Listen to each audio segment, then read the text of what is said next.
So yeah, thank you for laying down the ground rules. I appreciate it. Tonight we're gonna get it in. I definitely know where you stand. As far as you don't think that we originated from Africa, and it's my job to prove to everybody tonight that we did come from Africa, and that's our origins. And I like the 3 to 10 minutes. We can decide whether or not we're gonna be lengthy or not on the debate. Real quick. So I'm talking to two audiences right now. I got my TikTok audience right here, and then I got you right here because I cannot do both things at once. But everybody, we here. Can y'all see that, fam? Can y'all hear?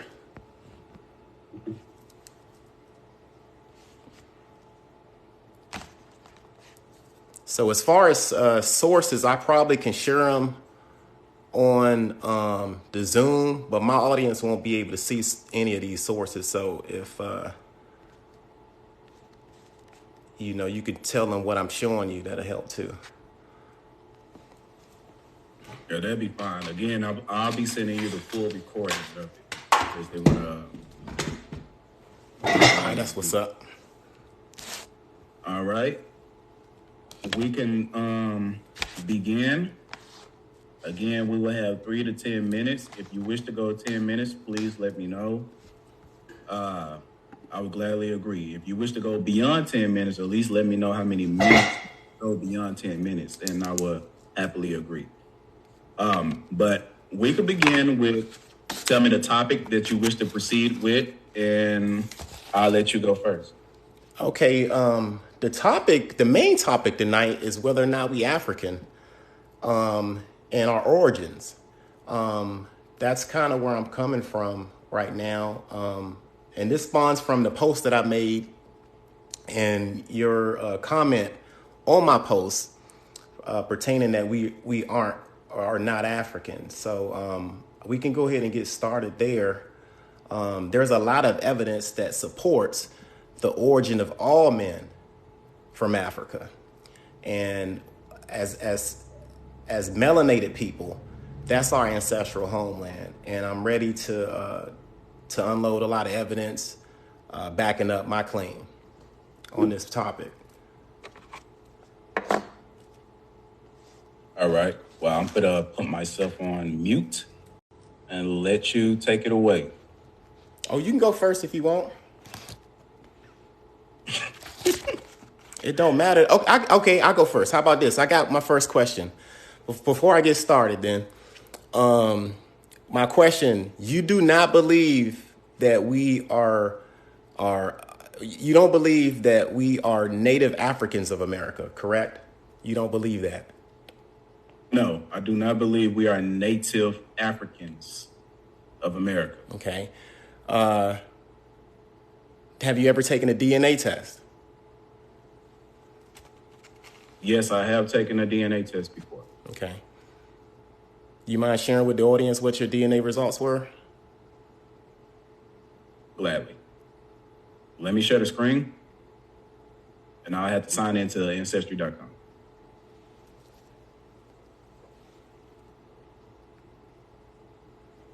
Can you see the screen? Yeah, I can see your screen.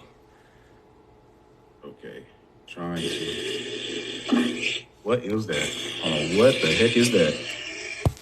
That's the wrong screen. That's TikTok. Okay, I see. My bad. Okay, I see. All right, going to Ancestry.com.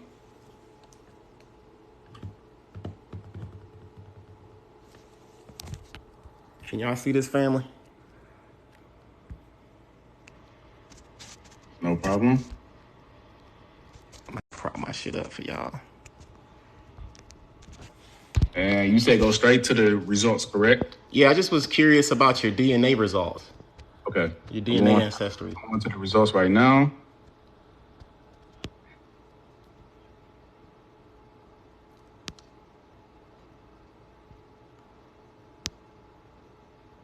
Okay. My results, it says Nigerian, 38%. Cameroon, Congo, West Bantu people, 18%. Ivory Coast, Ghana, 14%. Benin, Togo, 10%. Senegal, 5%. England, well, you're just interested in the African part, right? Mostly I just wanted to see what percentage wise of African DNA is running through your veins, my brother. Okay, it says 30. Well, we got that part. Okay. Nigeria's East Central, 2%.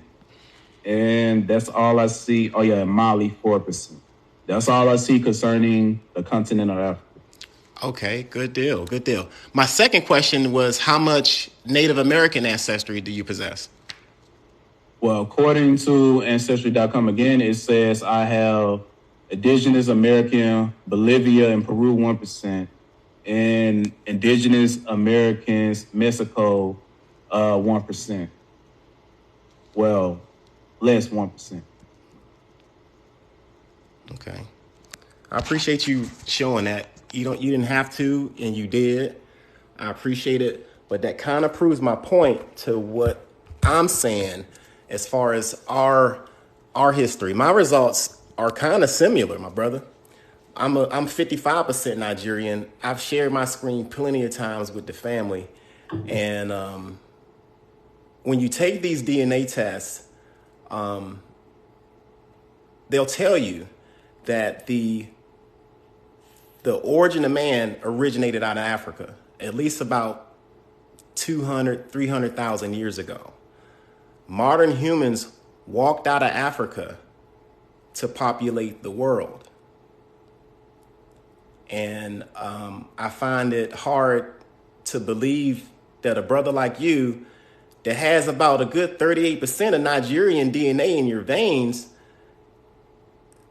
having the impression that you are native to America with less than a 1% of native DNA in according to your test results. You're more African than you are native. You realize that, right? According to Ancestry.com, according to corporations, correct. Do you believe in science behind it? The science don't lie. Do you believe in the science? I cannot pose questions right now at this point, but no, I do not believe in modernistic science today. Okay. So that was one of my first questions to you. As far as the DNA and my problem isn't with whether or not there were already black folks here in Americas, because I'm not debating that. Our problem is whether or not they were African descent. And I think that's where we have a big misunderstanding.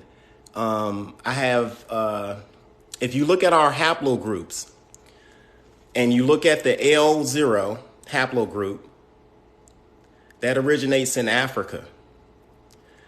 And L2 and L3, L1, L0, L1, L2, they remained in Africa. L1 was the first lineage out of Africa.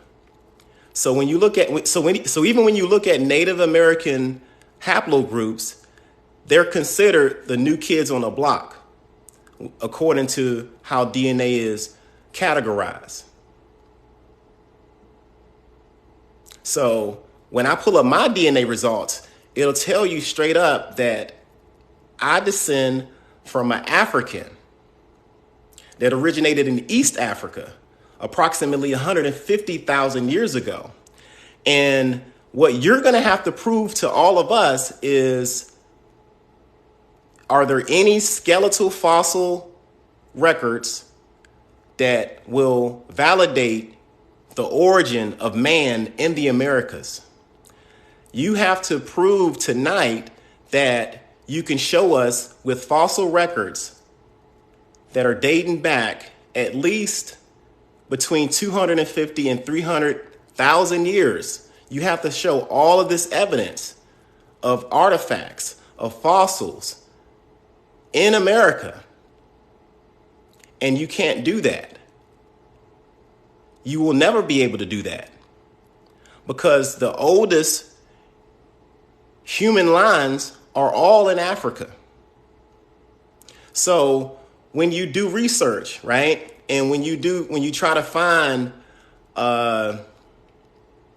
fossil remains, right, Africa has the most collection of fossil remains of the hominid, going all the way back to Australopithecus africanus.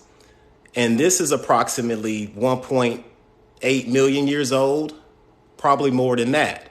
So if you can't show us a collection of a human line from Australopithecus all the way up to Homo sapien, I don't think you have a good case to stand on when you're talking about folks originating in the Americas. You have to show me and your family tonight bones, artifacts, hominids, remains that go back at least 3.18 million years ago. I can pull up a source right now where we have a site of all of the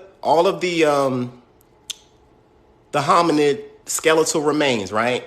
And they can tell you, hey, we found a lot of these fossil sites in South Africa, in Kenya, East Africa, and you see a whole line of a whole human evolution of humans, right? It wasn't until Homo sapiens got up and left Africa to populate the world. Now we can argue all day about what these Africans look like when they came in Americas, because you have climate changes and stuff like that. I'm not getting to all of that. Our main debate is whether or not we are African, and you're going to have to prove to us tonight, where can we find fossil remains in the Americas? I'll give you South America. I'll give you both of those continents. Find for the family. That way we can sleep at night. Find us Homo erectus dating past 1.7 million. Homo sapien dating past 100 million. I'm sorry, 100,000 or 200,000 or even 300,000. You have to come up with a good body of evidence of collection of fossils. And that's all I want. That's I'm gonna leave it right there. If you can show me that, we can move forward a little bit. Right. Let me speak to the comments real quick. Everybody, was you able to hear Post City? Port City, baby. My bad. Port City. Was you able to hear everything that he stated? Just want to check the volume. Just make sure everything's correct. Okay, good. Okay, Port City. Could you please produce evidence of everything that you had stated? Yeah, sure. No problem. Can I share my screen? Yes, sir. You can share the screen by clicking the thing down there that says share screen. All right, I got you, brother. Thank you. Host disabled. Okay. It says host disabled participant screen sharing. Can you unlock me from sharing? Something's up where I can't share my screen right now.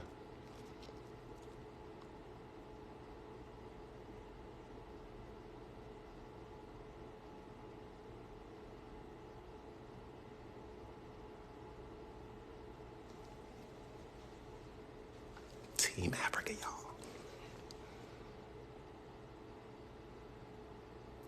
You got me in there, brother? Okay.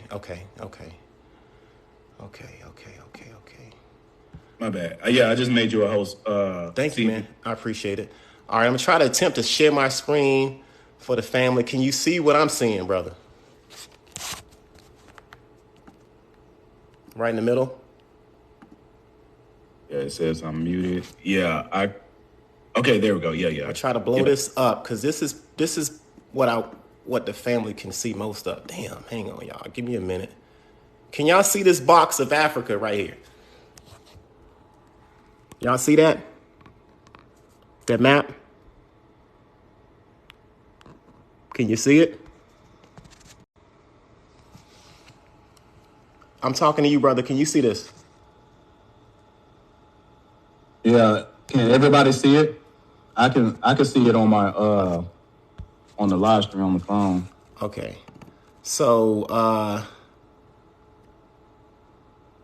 this source is from the Encyclopedia of African History, right here. This is on page 20 of archaeology, right? And this right here basically said what I'm saying, that you find a lot of skeletal remains coming up in Africa. I'm trying to share this. Hang on, give me 1 minute. Bear with me, family. But what this says is, there we go. Can y'all see that better on your end? Yeah, they can see. Okay. It's perfect on my phone. Okay, so at the top it said sites. These are historical sites of hominids, remains going back 3.18 million years ago, up to 40,000 BC.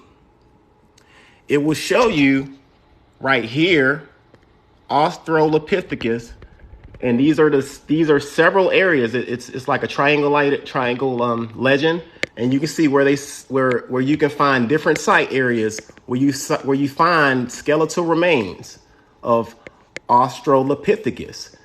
Australopithecus is from the human line that dates back 1.2 million years ago. Right here, especially in South Africa and East Africa, and then you go to Homo habilis. Homo habilis is a hominid. You can find all of those in Africa right here, all on the east, right here.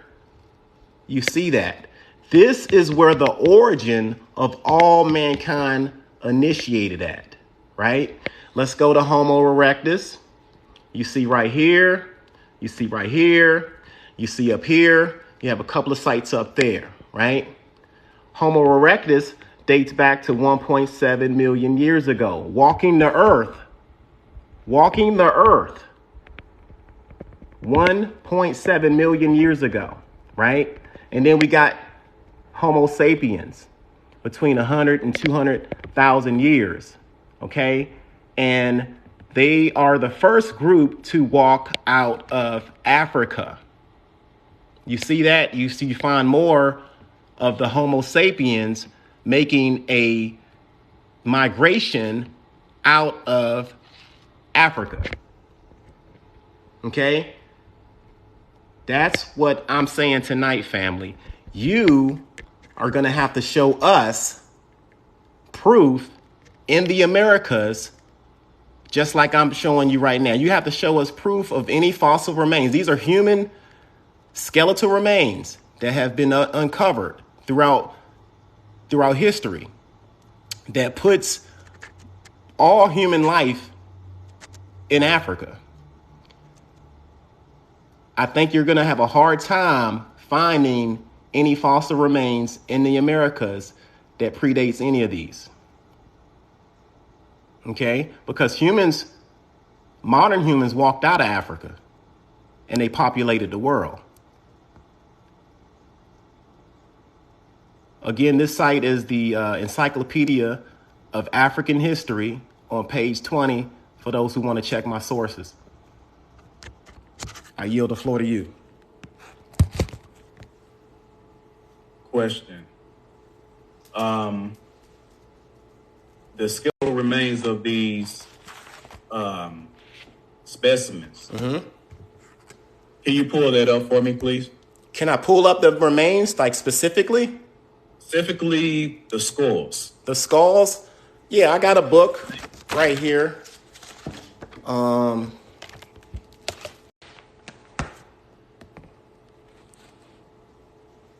Encyclopedia of African History, family. And then I have this book. Can y'all see that? Evolution, the Human Story. And I'm going to try to show you. I'm trying to show my family here on TikTok and y'all here on, If it's from the physical book, that's actually going to be kind of hard to see it. Yeah, so if you can browse or Google if you want to. Yeah. That's fine too, brother. I'll give you as much time as you need. Okay. let's look at Australopithecus real quick. Yeah, anybody can pull up Australopithecus africanus, and they'll tell you exactly where these remains were picked up at. Okay. Now, according to my book, this is Evolution, the Human Story. This is on page 89 for those who... Sorry to say something again. Your background, well, never mind.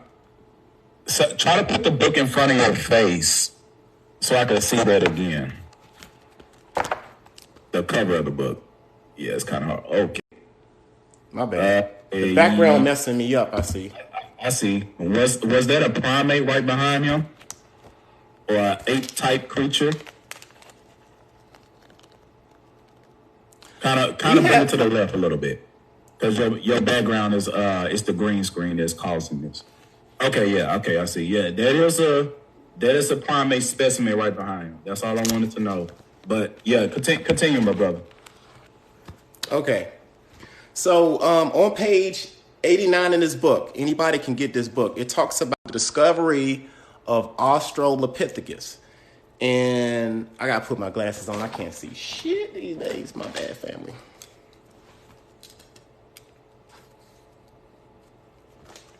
So I know it might be hard to see, but Australopithecus africanus was found in South Africa, okay? The age was dating back, according to this book, 2.1 million years to 3.3 million years. These are the skeletal remains of the hominid. Can y'all see that? Okay. Now we all descend. Sorry, bro. The only way for the commenters to see it, you're gonna have to take this the share screen down, put it up. You still got the share screen up. Okay, my bad. Yeah, I can see you perfectly. It's the you gotta take the share screen down. Is that better? See if I can make you bigger. Let me turn it on speaker. There you go. Yeah, you taking up the whole complete screen. Okay, right, you want to show that back again? Yeah. Yeah, no doubt. So this is on page 89, family. Page 89. It talks in detail, right? Talks in detail about the Australopithecus africanus. Talks in grave detail. It has the skeletal remains, and it's telling you that this is a common ancestor to us. So when we talk about humans and the origin of humans, you have to have some type of line of lineage, right? So the line of lineage that we have goes back to Australopithecus. We do have common ancestors that come out of Africa, and this is part of that line. We don't have any lines at all like that in the Americas. So you can't say that we originated in America without having enough DNA evidence, without enough fossil evidence to support your claim. That's where we have the issues at. We can go to Africa and we can find skeletal remains of all kinds of humans from the human line. Just like the iPhone 1 is different from the iPhone 14. That was an evolutionary change. The one looks different than the 14 did. You know, iPhone 1 does less things than the iPhone 14 does. They're still iPhones. You understand? So we come from a whole line of humans. Recording in progress. My bad, I forgot to click the record button. It's all good, man. I basically got everything what you're saying that everybody understand. Yeah. My apologies to that. It's all good, bro. It's all good. And you know, there's a lot of that, you know, Australopithecus africanus, you got Homo erectus coming out of Africa as well. So that was one of the, you wanted me to show you that, and I did. like I said, it's going to be hard to make the case that you're not going to find any remains like that in the Americas that dates back that far. And so that was one of my main points. Fossil proof. This is fossil evidence that we can find all of the collections of the human line in Africa and no place else. You know, you got to show me a lineage of human life that started way back like that. And I think that's the issue I think you might have tonight, stating the claim that we all originated from America. Hey, the question I want to ask you is, can you tell me those years on those bones again? Yeah, no doubt, brother. No doubt. According to the Encyclopedia of Africa, I think it said 1.2 million years ago. And this is them walking the earth around that time. In the evolution book, it said, I got to go back to this page. It said up to 3 point. Let me make sure I ain't telling y'all no. Okay. I think the highest one I seen was 4 million, correct? I seen something like that. You know, as far as the dates, they all, you know, I don't like to stay in too far because the human remains that they found in Omo 1 and 02, they had to push the date back on those. They originally thought that the remains in Omo 1 by Leakey was dated to around 150,000 years ago, but they had to push the date back because they're realizing that these skeletal remains that they're digging up are older than what they've suggested. All right. Okay, so I'm gonna say approximately. I give you approximately 8 million. You don't got to go that far. I mean, you can say roughly 1.8 million to 2 million. I mean, that's Australopithecus africanus. The highest I seen in the article you gave me was 4 million. So I'll mark it as. That's fine. But Okay. this is, you can research it, and the bones are there, and they tested it, and that's the information you'll get out of it. All right. So go ahead and put yourself on mute, and I will go ahead and start my evidence on this matter.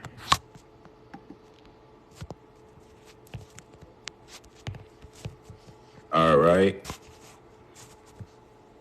You don't got a chance, y'all. Gallery. All right. I want to ask you a question. Is those bones that you're saying are modern human bones, are they primate bones? Yes or no? They're hominids. That's what they are. They're hominids. So your answer is no, they're not primate bones? Well, we have a common primate ancestor, but when you stack everything up, these are hominids. Anytime you find skeletal remains like that, we call them hominids. It's part of the hominid group. So you agree that they are primate bones? I agree that they're hominids. I agree what the science is telling me. Explain the term hominids. All right, hominid. Is there like a crossing between primate and human? A hominid is just a collection from a line of humans that developed over a course of time. So what was their beginning? What was it? Was it a primate or was it a human? I understand the evolutionary theory. I used to study it a lot. So again, I'm asking you, is that a crossing between primates and humans, or is it a primate that evolved into a human? They are a common ancestor. And if we're going to call them primates, that's what they are. All right. And the science proves that we have a common ancestor. Now I ain't saying, I'm telling you what the science is telling us. And the science are saying that we are primates. A lot of people don't want to believe that. We come from a line. Okay, so technically you agree that we're hominins by definition. So in this scenario, I'm just going to say hominids and primates are synonymous. A hominin is basically humans living, species of humans in that line. Okay. So basically, in self-explanatory reasons, a primate and hominids is synonymous together. It's interchangeable. So technically, you just said right here on this panel, you say you do have primate bloodline. We all do. We all come from an origin. According to the scientific world. Mm-hmm. According to you. According to the data that, not me, this ain't me. This is science. This is what science is telling us. This is what archaeological evidence is telling us. This is what DNA is telling us. Not me. I'm not making this up. This is the evidence that we all can research and look up and find. And it should be common knowledge by now. Okay, so do you agree that you're a monkey? I don't agree that I'm a monkey. I am from the hominid line, and I might have a common ancestor that was way back then. Am I a monkey? Are you a monkey? Are black people monkeys? Hell nah. Okay, so but if you go back far enough, you're going to find a common primate ancestor. That's what the science is telling us. So you telling me primate DNA changes and you're no longer a primate no more? You're something else entirely? This ain't the debate. The debate whether or not we're Africans. That's the debate. And I took you hold up. The debate is whether or not we come from Africa. And if I can show you all the way back to Australopithecus and tells you that we started out in Africa 3 such and such millions of years ago, and we ended up the way we are now, that's what the science is telling you. That's what I'm telling you. Are we monkeys? Hell no. But we have a primate as our common ancestor. A lot of people don't like to hear that. It's facts. Sir, I'm answering you. I'm asking you questions. You have to be respectful of my. I'm respectful though. I'm just saying, like the bigger question is whether or not we're African. Yes. The second question is, did we come from Africa? Yes. You asked me to show you sources proving that we have humans coming out of Africa, and I showed you all the way up to Australopithecus. So I'm asking you. And if you're asking me, do we my answer is all humans have a primate. We all have a common ancestor to the primate. So if you have a common ancestor to the primate, then you are a primate. By your definition, I guess so. Yeah. So I'm not a monkey. A monkey is a primate. A gorilla is a primate. They all part of the primate family. So therefore, you're stating to the world right now that you are a different type of primate, maybe a more sophisticated. No, I'm stating to the world. Do you not understand evolution?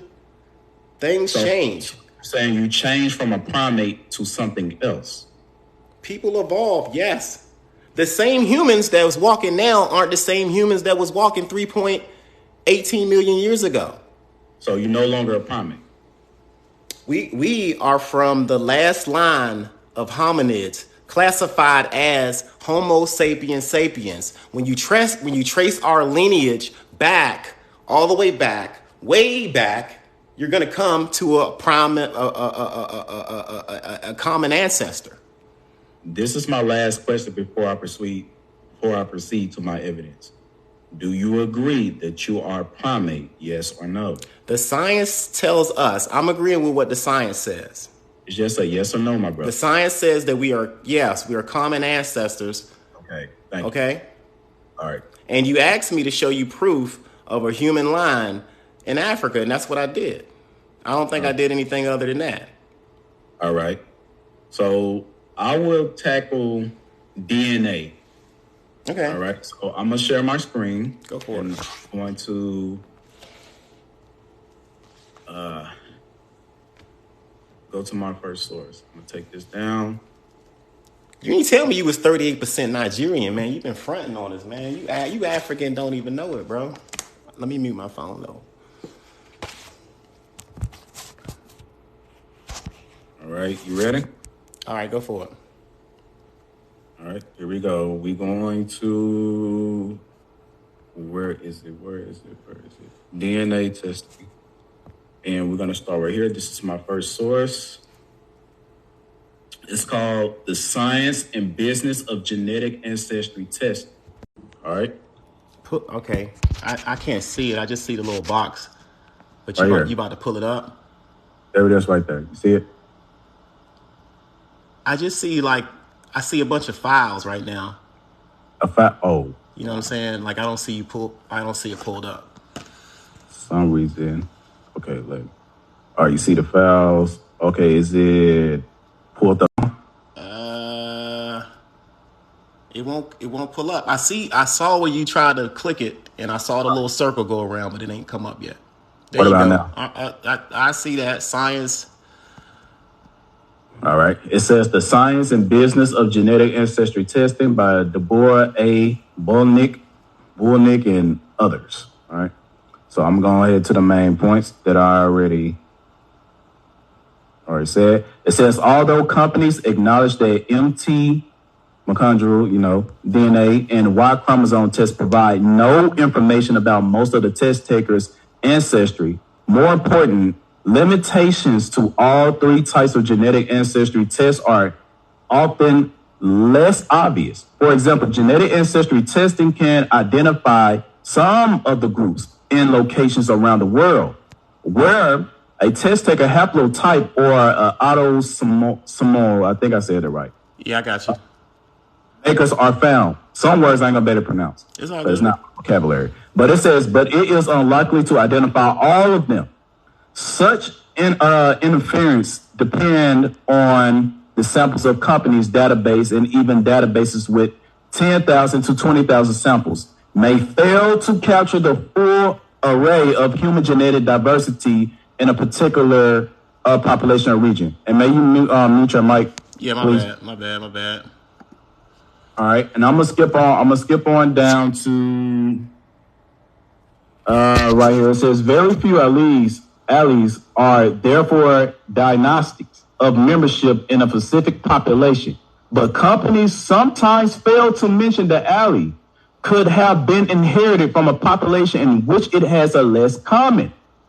Consequently, many consumers do not realize that the tests are problematic and can reach incorrect conclusions. Consumers often purchase these tests to learn about their race and ethnicity, but there is no clear-cut connection between an individual's DNA and his race or her racial ethnicity affiliation. Let's go. It says many genetic ancestry tests also claim to tell consumers where their ancestry lineage originate. That's what you was covering. It says the social group to which their ancestry belong. However, present-day patterns of resonance are rarely identical to what existed in the past. Social groups have changed over time in name and composition. Databases of present-day samples may therefore provide false leads. Let's go. It says ancestry by DNA text example aims selected to differentiate between paternal populations, Africans, Europeans, East Asians, Native Americans. However, the aims are not found in all peoples who will be classed together as given paternal populations. The aims that categorize Africans, for example, were chosen on the basis of a sample of West Africans, not East Africans, West Africans, not South Africans, not North Africans, West Africans. Dark-skinned East Africans might be omitted from Ames' reference panel of Africans, quote unquote, because they exhibit different gene variations. Furthermore, some of the most informative aims involve Loci or something like that have undergone strong selection, which makes it unclear whether these markers indicate shared ancestry or parallel selective pressures, such as similar environmental exposures in different geographic regions, or both. It says the problems described here are likely responsible for the paradoxical results of this test. For instance, the ancestry by DNA test suggests that most people from the Middle East, India, and the Mediterranean region of Europe have Native American ancestry. Because no archaeological, genetic, or historical evidence supports this suggestion, the test probably considers them some markers to be a diagnostic of Native American ancestry, when in fact they are not. Thus, these tests should not be seen as determining the race or ethnicity of test takers. They cannot pinpoint the place of origin or social affiliation of even one ancestor with an exact certainty, which means it's only prediction. It's not accurate. It also says, although water sampling and technological advancements may help, many of these test problems will remain. All right, next one. Will remain. It says, although it is important for consumers to understand the limitations of genetic ancestry testing and the complex relation between DNA, race, and identity, those complexities are not always made clear. Websites of many companies state that race is not genetically determined. Do you know why? It's because race is not a genetic thing. It's a labeling. It's not genetic. It's not a biological thing. Race is not biological. It's a status. It's not biological. I can go into the Black Law Dictionary and show you that. But next one, it says, because race has such a profound social, political, and economic consequence, we should be wary of allowing the concept to be redefined in a way that obscures its historical roots and disconnects it from cultural and social economic context. It is unlikely that companies and associate scientists deliberately choose to mislead consumers or misinterpret science, which there's instances in history that shows that scientists have deceived the public for racial motives, such as Darwinism, which is the base of science. But it says, however, that was my opinion that was added to it. But it says, however, market pressures can lead to conflicts of interest. Companies control who you are. That's a conflict of interest. And it says that may be interpreted differently when financial incentives exist. That's another limitation. For scientists, these incentives include paid consultants, patent rights, leasing agreements, stock options, direct stock grants, and corporate board memberships and scientific advisory board memberships and media attention. Because race has such profound... Oh, did I already read that? Yeah, I already read that. It says, as consumers realize that they have been sold a family history that may not be accurate, public attitudes towards genetic research could change. They're not putting this in a public for a reason. They're not letting you know the limitation of DNA testing for a reason. It says, support for a molecular anthropological genetic might decrease and historically disadvantaged communities might increase. Their distrust in scientific establishment. If the public found out that the great limitations behind DNA testing is fraudulent, people will lose their faith in science. That's why they constantly lie. You, my brother, you cannot put your faith completely in science, because science, for one, is not God. Science, for two, is not always accurate. And many of the scientific notations is simply nothing more than theories and not factual evidence. It says these tests may also come up in medical settings. That was my opinion added to it. It says many consumers are aware of the well-publicized association between ancestry and disease, and patients may ask doctors to take their ancestry tests into consideration when making medical decisions. Doctors should be cautious when considering such things. Why? Because it's fraudulent. Let's go on to the next one to show you that it's fraudulent. What are the... let me say this. Why don't courts certify ancestry testing? Why don't courts recognize ancestry testing? We're not talking about paternal. We're not talking about when a woman go to the OGBYN and see if her child belongs to the one she believes who's the father of her child. We're not talking about paternal. We're not talking about birth certificates and all these things, et cetera, et cetera. We're talking about ancestry testing all the way back to ancient times. Why don't courts recognize it? What are the tests the courts only recognize? Courts only recognize paternal testing. Paternal testing is strictly about father relation to child. It has nothing to do with ancestry testing. You can look up this definition. I can read it from the Black Law Dictionary, but you could Google search it yourself. Paternal has nothing to do with ancestry testing. It's only close proximity with the child who the man had begotten. That's what paternal is. Paternity. It says the paternity DNA test can determine the likelihood of the male is the biological father of the child. That's all I'm going to read from there. What's the next one? It says court admissible prenatal paternal testing.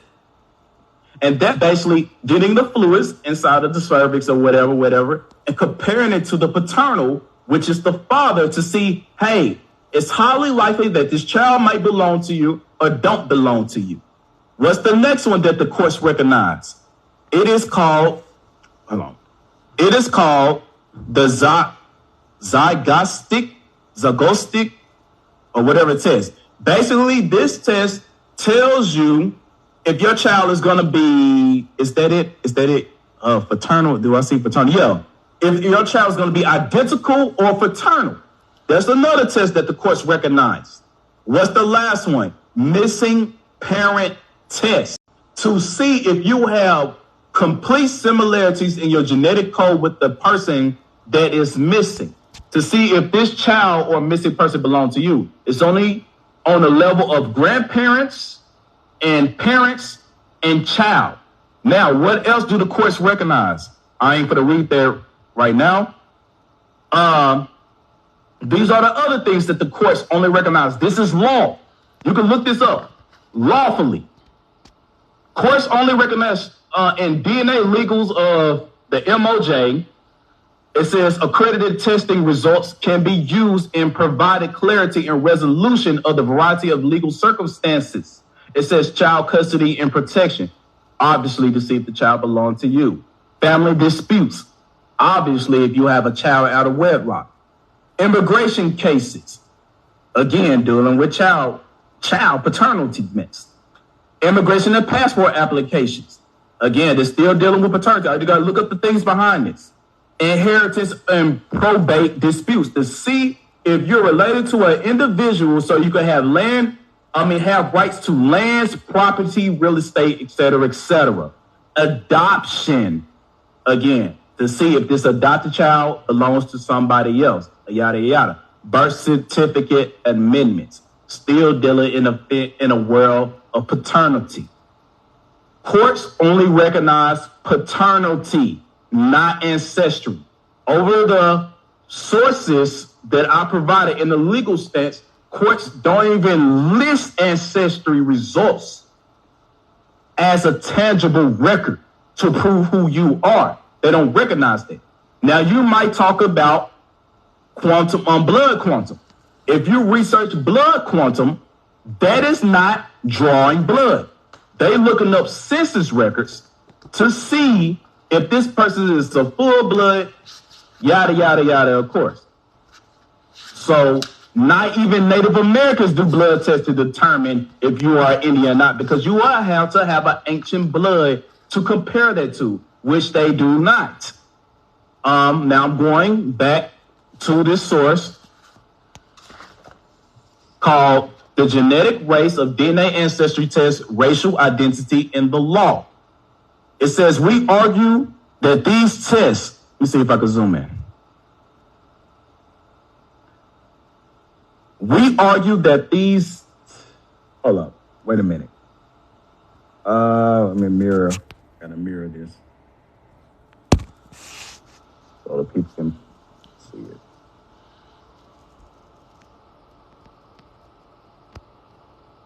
Just give me 1 second. Yeah, go for it, bro. Shoot, it's not mirroring it. I'm sorry if y'all can't read that, but it's not mirroring. But it says, we argue that these tests are poor proxies with race because they fail to reflect the social, culture, and relation of experimental norms that shape identity. We consider 3 separate legal contexts in which the issue will arise: employment, discrimination, race conscious, et cetera, et cetera, et cetera. I'm not covering all that. I'm getting to the main meat of this.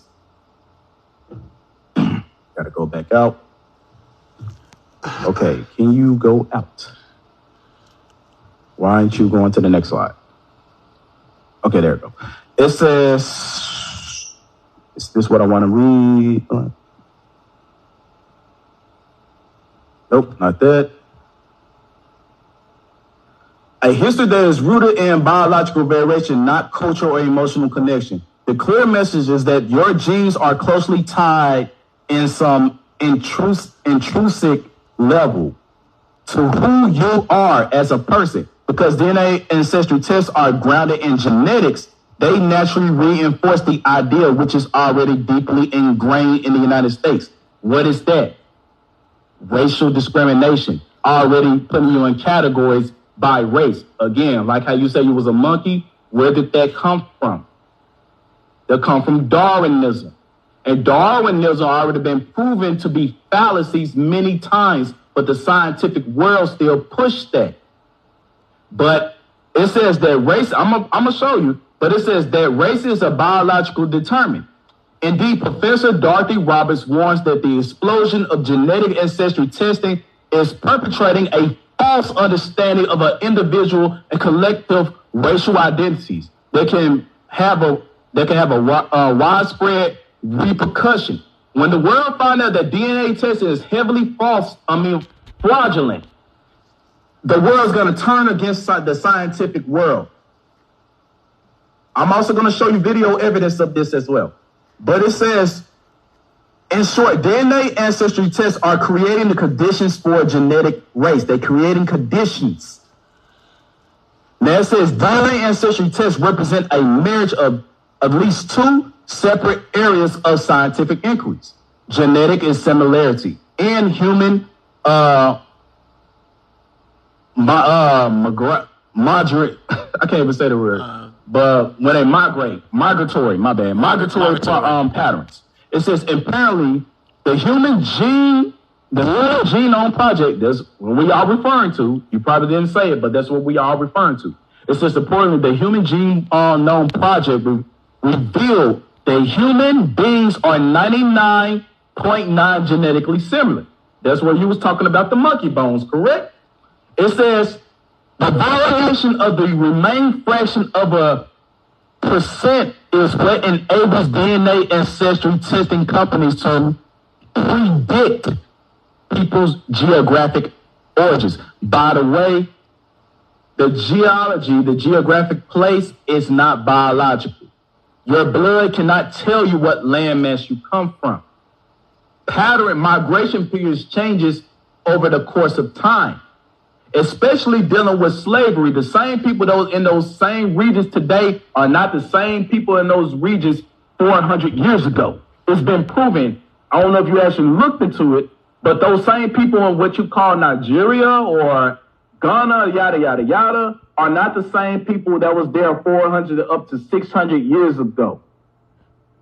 But the way how they determine your DNA is the 0.1%. How can you determine who somebody is with 0.1%? Not even 1%. Just like when we talked about my results, how we say I'm 1% Native American according to DNA testing.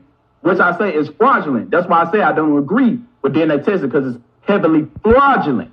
We got articles, there's evidence, there's scientific notions and everything to back up this, that go against the Darwinistic theory. But you cannot tell somebody who they are by 0.1%. And the other percentage, are we all similar? If 99% of us is similar, for one, we will all look alike. That's factual, that we will all look alike, which we do not. You may talk about human shape. I'm not talking about human shape. I'm talking about from to hair texture, to skin, to blood. We will be, if I'm 99% related to my mother, I look like my mother and I look like my father. I'm 99% my father and 99% my mother. Yada, yada, yada. Or you might split that up. It don't matter. My similarities is them due to paternal. But when you say the whole civilization share 99.9% of DNA, why we all don't look alike? And then you determining who you are by 0.1%. You can't determine nobody of 0.1%. That's heavily fraudulent. So therefore, we're going into the entertainment purposes. It says the limitation of DNA ancestry tests. Having explained that the science of DNA ancestry tests, we know now how the test may fail to accurately predict a person's genetic ancestry. Why? Because 0.1% is being used to predict. And it says a variety of factors affect the ability to predict the genetic ancestry. The distribution of human genetic variation. The genetic markers used as a reference points in the selection of the reference populations and the statistical measures used for analysis. As a result, there are certain things DNA ancestry tests cannot do. Again, they cannot tell you who you are. And geographical areas is not biological. Spit cannot tell you who you are. We need a time clock, brother. What's your time, bro? I let you win how long you wanted to. I know you itching to speak. I'll let you go how long you wanted to. Sure. I still got a video I want to show. Then I'm gonna let that video be the end case of this. But basically, my stance on their part. Let me unshare this and go. I'm gonna have to pull it up. Let me pull it up. I'm gonna have to pull up TikTok. I'm gonna have to pull up TikTok to go to that video, because I got all my kind of saved already. But let me go to it real quick. Then I'm gonna let that be my final stance on this notion of DNA tests is heavily fraudulent and it cannot determine who you are. Hi everyone, at the top. Sorry about that. But I hope I do not stop. But hold on, I'm logging in. For short. I am in here. Well, this is crazy. Are we supposed to be able to see this video? We supposed to be able to see this video? Yeah. I'm gonna. It's gonna let me in. I'm trying to get in right now. All right. I'm gonna click the share. Hi everyone. Oh my God! Come on. Okay. Where is it? It's down here. All right. Now I'm gonna go to, where's the video at?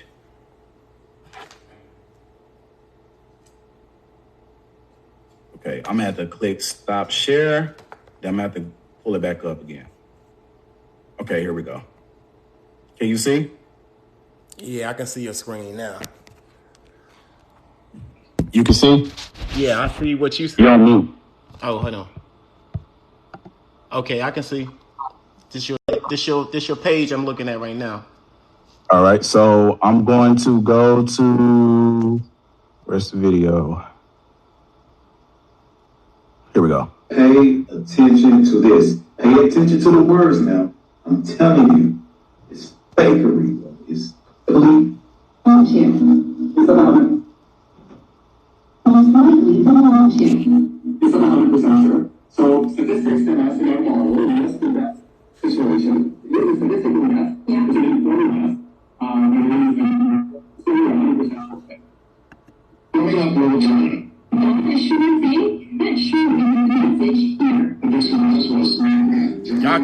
shaking, y'all. So, I traded in my limousine for a gift. Someone's shaking your head. Meaning next, and I saw it all the time. Whether you want to wear NaturalismofYahweh or something else is not tied to your DNA. Jimmy, I'm a policy professor who studies the ancestry business. It's a story, right? It's about you, right? And so I get why they're doing it, but is it really what's happening? Can they really be accurate? I think there's something that. Why not 50% sure, right? Pay attention. So basically, like I say, it cannot tell you where you are from. Now, when it comes down, I'm going back to my statement. Land is not biological. It cannot tell you what region you're from. Even though the man said it can tell you what continent you are from, that is fraudulent. That is a lie to keep the lie going. It cannot tell you where you are from. One more thing I'm gonna pull out because this monkey thing. Attention to this. Pay attention to. Sorry. Let me pull up this. I know the primate y'all are referring to is Lucy, and that bone was discovered in East Africa and Ethiopia. Let's take a look at Lucy. Lucy primate. Lucy primate or skull. So when we look at Lucy, sorry, let me pull up this Zoom and share. This is my last thing. Y'all, my phone, I had to plug it up, so I can't share what he's sharing. When you look at Lucy, we're gonna look at her skull. Lucy's skull. This is where the scientific world is basing it off of when we talking about East Africa. When you look at Lucy's skull, our skulls are not even remotely to that. Not remotely close to that. Now you might bring up the Australopithecus. The Australopithecus relates to the Australians. Australopithecus. The Australians. Hold on. Let me finish this. Lucy. Lucy is a primate. When you look at the chimpanzee bone, the chimpanzee skull. My bad. I can't even say it right. I'm just gonna let Google do it. But the chimpanzee skull is very similar to Lucy. Very similar. That's a gorilla skull, but it's very similar to Lucy's.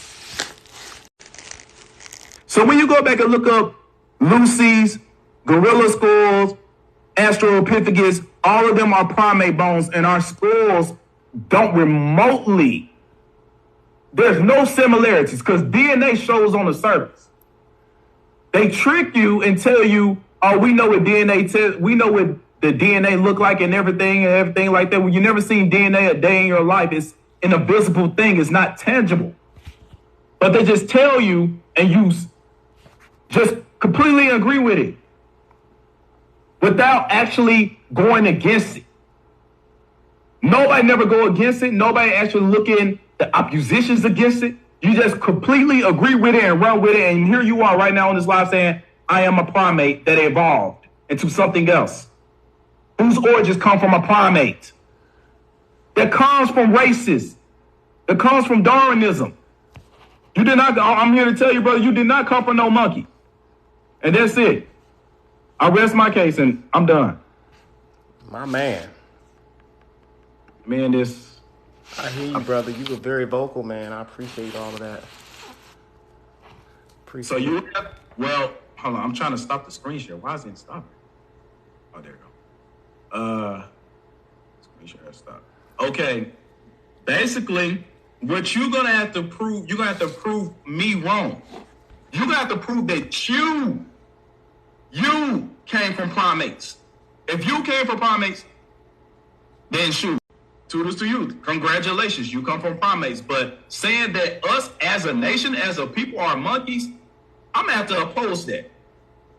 I'm at the post that old racist 18th century theory that been proven wrong on countless times across the board. But you're gonna have to prove that. And also, I know you asked me to pull up sources to prove that there's older bones in America. If you want me to do that, I will, but I'm gonna let you go first, and after you, I'm gonna let you go again, but after you, I will go back and pull up those bones in America that predates the ones you're talking about, that is straight up modern humans, not primates. I rest my case.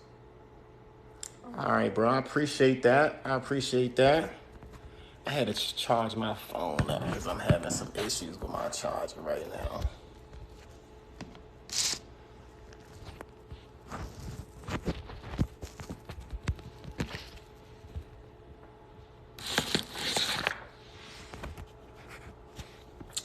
Shit. Give me a minute, y'all. Just unplug it.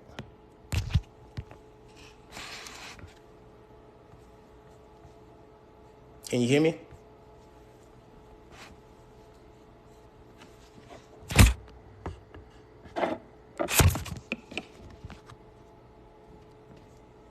Can you hear me? Yeah, I can hear you. Okay. My comments can hear you too. All right.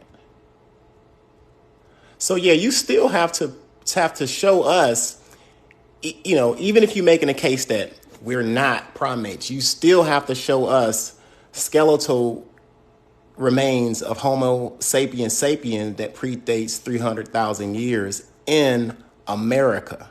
And you haven't done that. We can argue all day about primates or whatever, but the debate topic is whether or not we're African. Would you allow me to hang on, let me finish. I let you went on for like 10 minutes, so give me a minute. Okay, I'm gonna present it after you. Yeah, give me a minute, man. Let me get my time in too, bro. So I'm trying to pull up a source real quick. This is a genetic source from a reliable site. Okay? Family. This is from the National Library of Medicine, the National Center for Biology and Information. Okay? This is the National Library of Medicine. And this particular article talks about the genetic structure and history of Africans and African Americans. This was published in 2010. We're going to go down and we're going to see exactly what the abstract says.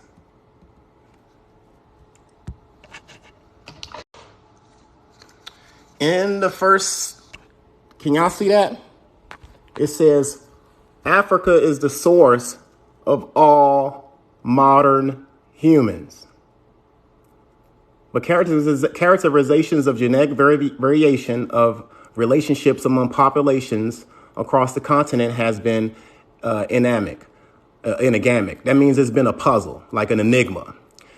We studied 121 African populations, 4 African American populations, 60 non-African populations for patterns of variations, 1327 nuclear microcellite and intersection markers. We identified 14 ancestral population clusters in Africa that correlate with the self-describing ethnic and shared cultural linguistic property.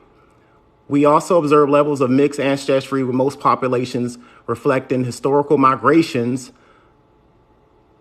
events across the continent. Okay, now this is what the science is telling you, whether you believe it or not. Our data provided evidence for shared ancestry among the geographic diverse hunter-gatherer populations of the Khoisan speakers and Pygmies, the ancestry of African Americans. This is where it gets important. The ancestry of African Americans, that means brothers and sisters that look more like me and you, right, are 71% Niger Caffordianian, okay? 71%. The Niger California area is Africa. Okay. Now, of course, it says 13% European and other Africans, 8% populations, although admixture levels varied considering among individuals. This study helps tease apart the complex evolutionary history. That's what I'm talking about. The evolutionary history of Africans and African Americans, adding both anthropological and genetic epidemic studies. That's what the science is telling us. Okay. If you look at a map of can you see my screen? I don't even know if I shared that. Did I share that? Because I want to make sure everybody see what I was just showing.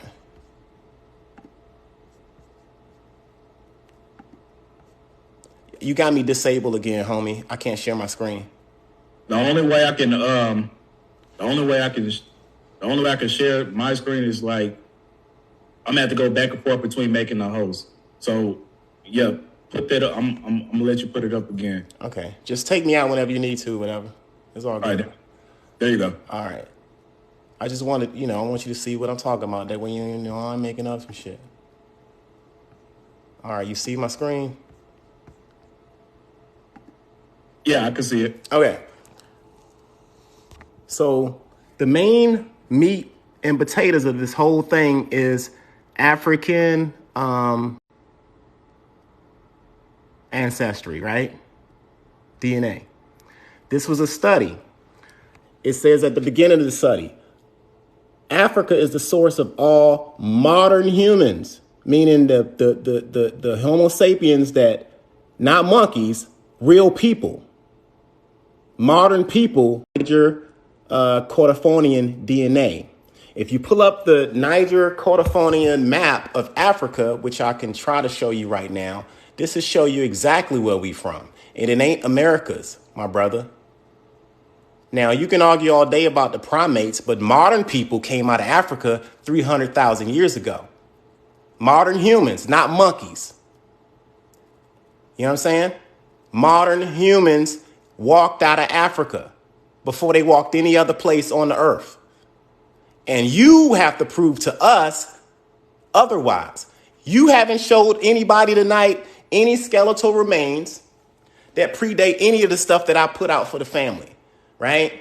Now, like I said, I went all the way back to the Australopithecus line just to show you that we have a long lineage of human life leading all the way up to Homo sapiens sapien. So how can you come up here and not show that, right? I'm showing you from a site. This site right here is a accredited site, okay? This is the National Library of Medicine, okay? The National Center of Biological Information. The abstract and the meat and potatoes of this thing is saying that we're 71% Niger Cordofonian DNA. That means when you took your test, your shit popped up in Nigeria.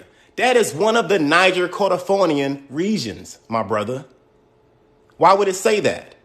If this test is full of shit, if this test ain't right, why would it tell you that you from Africa and didn't tell you were from over here?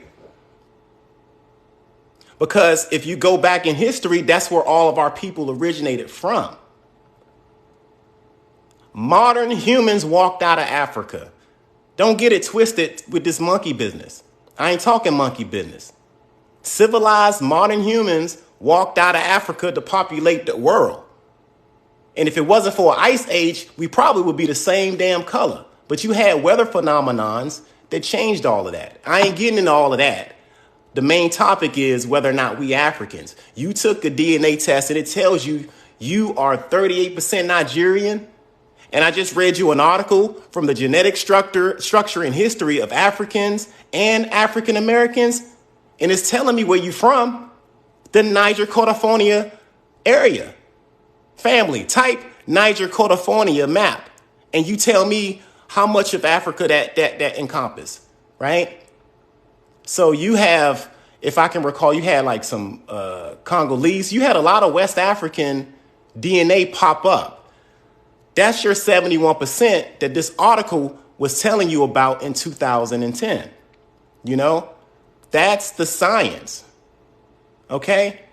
Now we can argue and talk all day about monkeys. I'm talking about modern humans. I'm talking about us that look like me and you now. Right. I'm talking about the modern humans that we know of left Africa 300,000 years ago. And nobody was doing that over there in America. You don't have any evidence to show us that. You don't have any fossil remains. So that's why I'm making the case that we have human hominid skeletal remains. We can throw the whole, we don't have to go that far back. We can go straight to when humans first left. It tells you in this article right here, Africa is the source of all modern humans. I ain't talking about no monkeys. I'm talking about modern humans leaving Africa, populating the world. When you go and take your DNA test, all of us African Americans at some point going to have some type of that trace in our DNA. It just is what it is. That's the facts.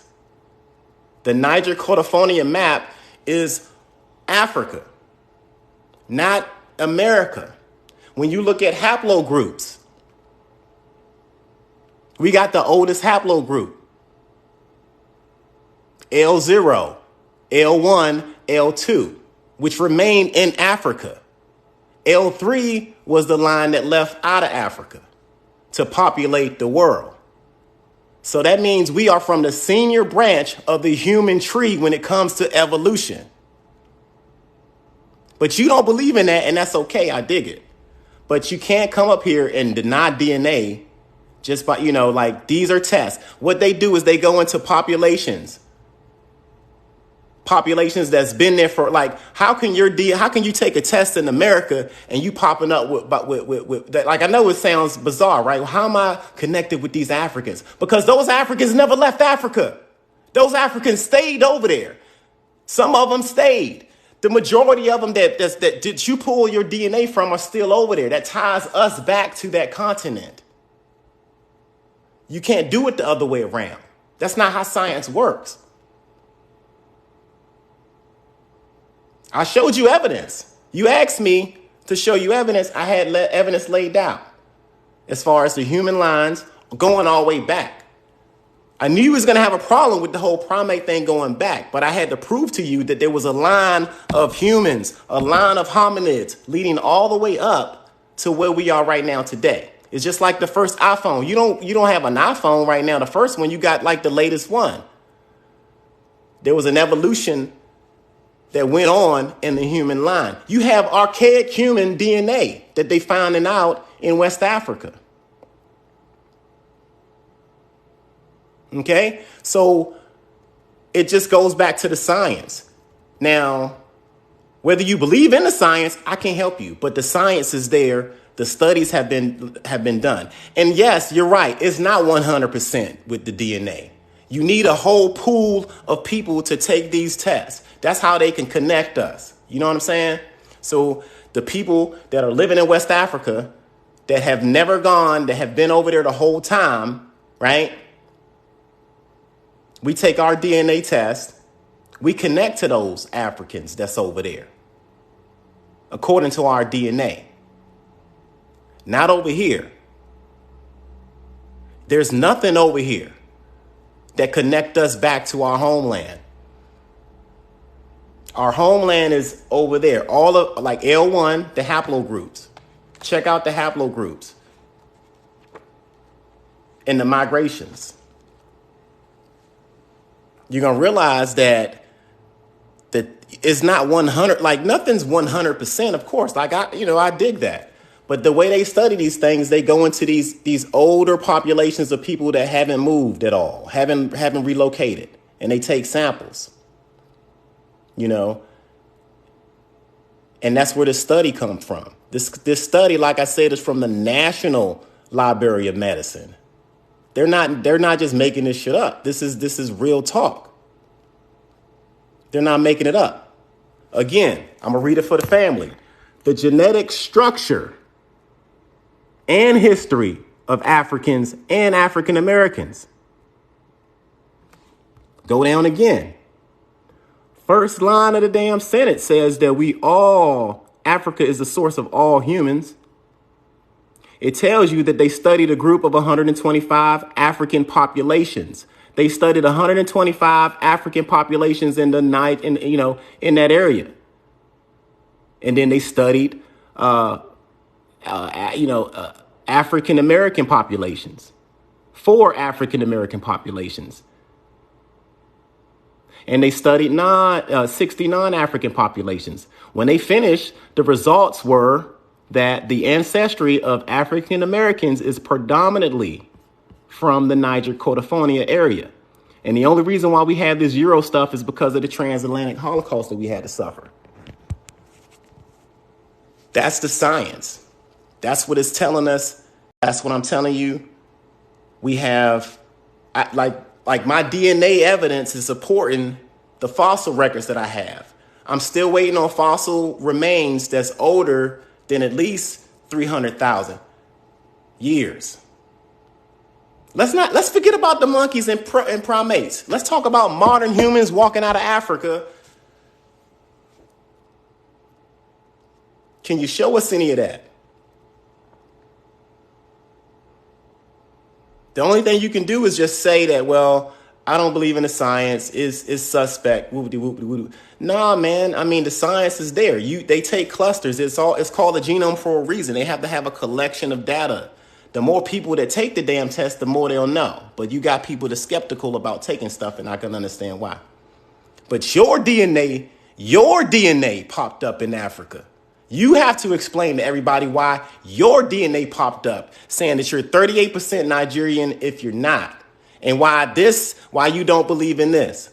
This is a creditable source. Straight up. It is the straight up. This is, you don't get no better than the National Library of Medicine when it comes to sources in the genetics. So the stuff that you're showing me isn't matching up to this science right here.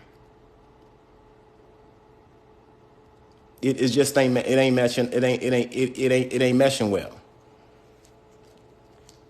All right. Now, go ahead. Now, we got on DNA. We can talk about eyewitness accounts and stuff like that. We can go on about it. We don't have to stay on DNA or bones and stuff like that. I have other evidence suggesting it. But my main point is from the abstract that you guys read that we have Niger California DNA in our veins. That's why you took your test and you came up from Nigeria. Now, if you took your test and your shit came up like 50% native or something like that, I would be like, okay, cool, you got, you native, but it doesn't say that. Mine say 1.7% native. I'm not claiming that though. Mine say 55% Nigerian. It says 90% sub-Saharan African. It go along exactly with what the data says. These are actual tests. Let's read further down on the bottom. Modern humans, let's see this right here. Modern humans originated in Africa 200,000 years ago. That's what the science is telling us. Find us bones in America that's over 200,000 years ago. Modern human skeletal remains.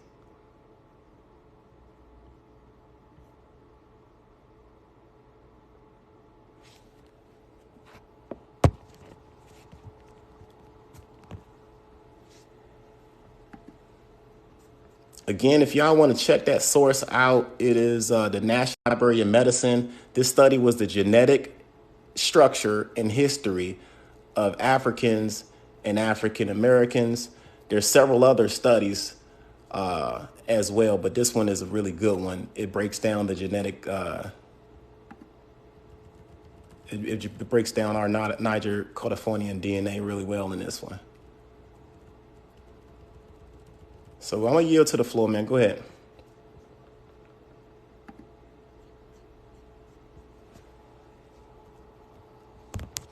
Shit, my phone. Great. 1 second. I'm pulling up a source real quick. Thank you for the apple juice. Trying to sign there. It's all good. My phone is dying. That's fine. Like I said, I'm gonna get the recording, bro. Mine down too, but it still got a lot of juice.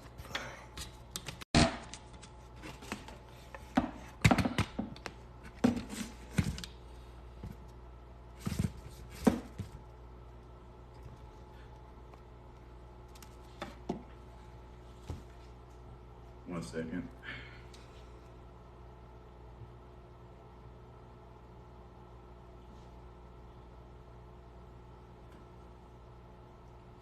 I'm still looking for those bones, man. I'm gonna pull it up. Just give me 1 second. I'm gonna get it. I'm gonna turn me back to the host real quick. Okay, here we go.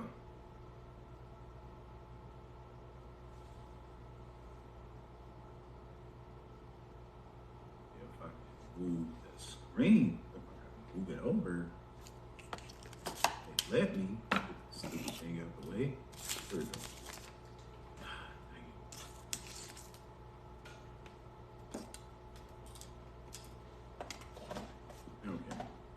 This step over here. Okay. DNA test accurate, correct? That's basically what you're saying? Watch this.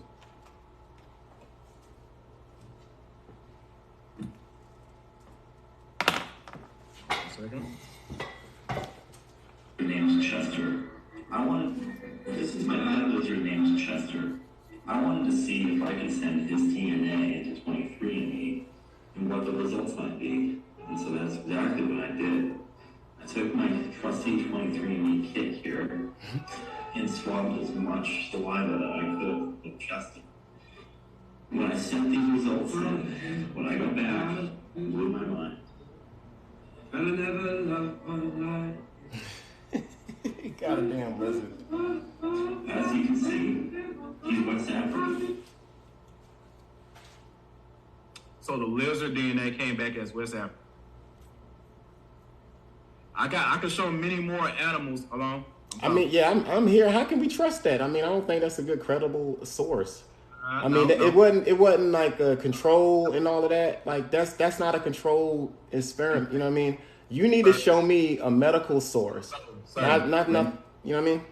Sir, let me finish. This going accordingly to the sources, the plethora of sources already brought out, which outdo your sources. And that was a 23andMe test. It doesn't matter what test it is. It's because DNA. 23andMe don't even do cotton swabs. You know what I mean? Sir. I'm just saying, like, if you're going to show me something that makes sense and just, you know what I mean? Like, I need a science. Sir, your opinion does not overdo this video.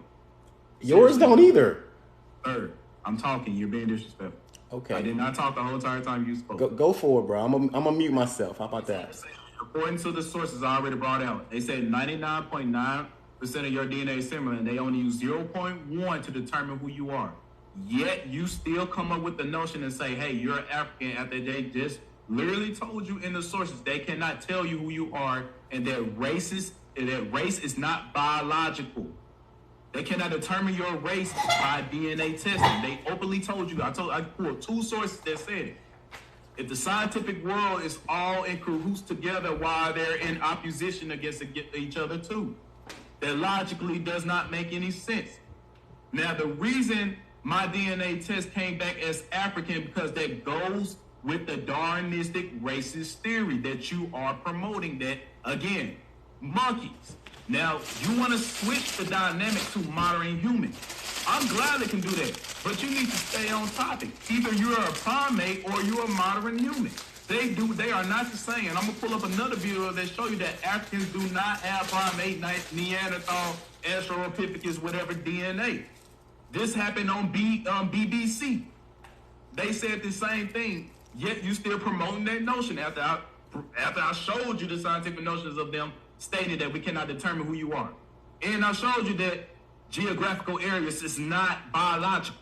He just showed me a lizard swabbing on a swab. You ain't show me shit. You just showed me the lizard taking a DNA test. That don't make sense.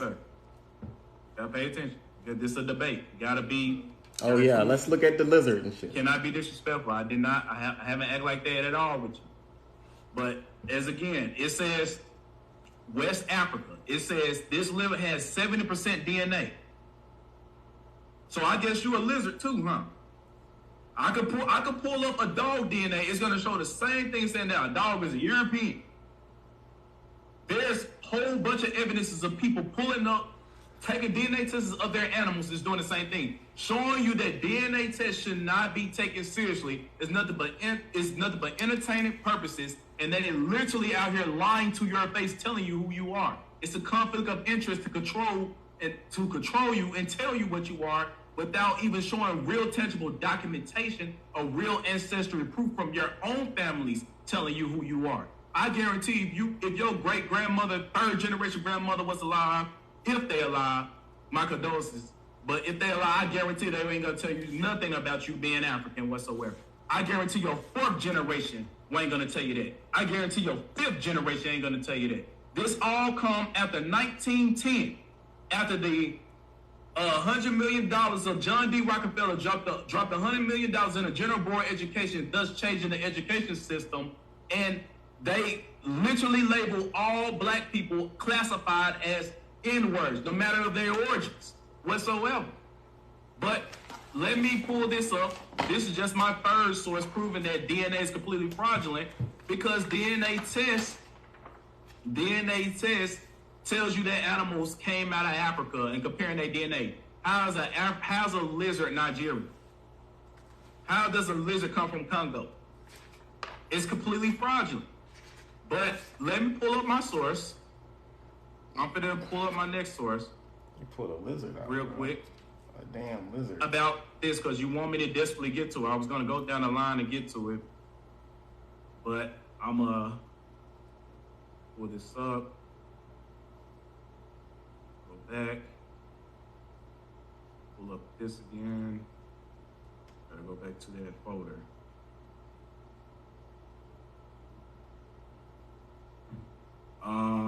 Where is that?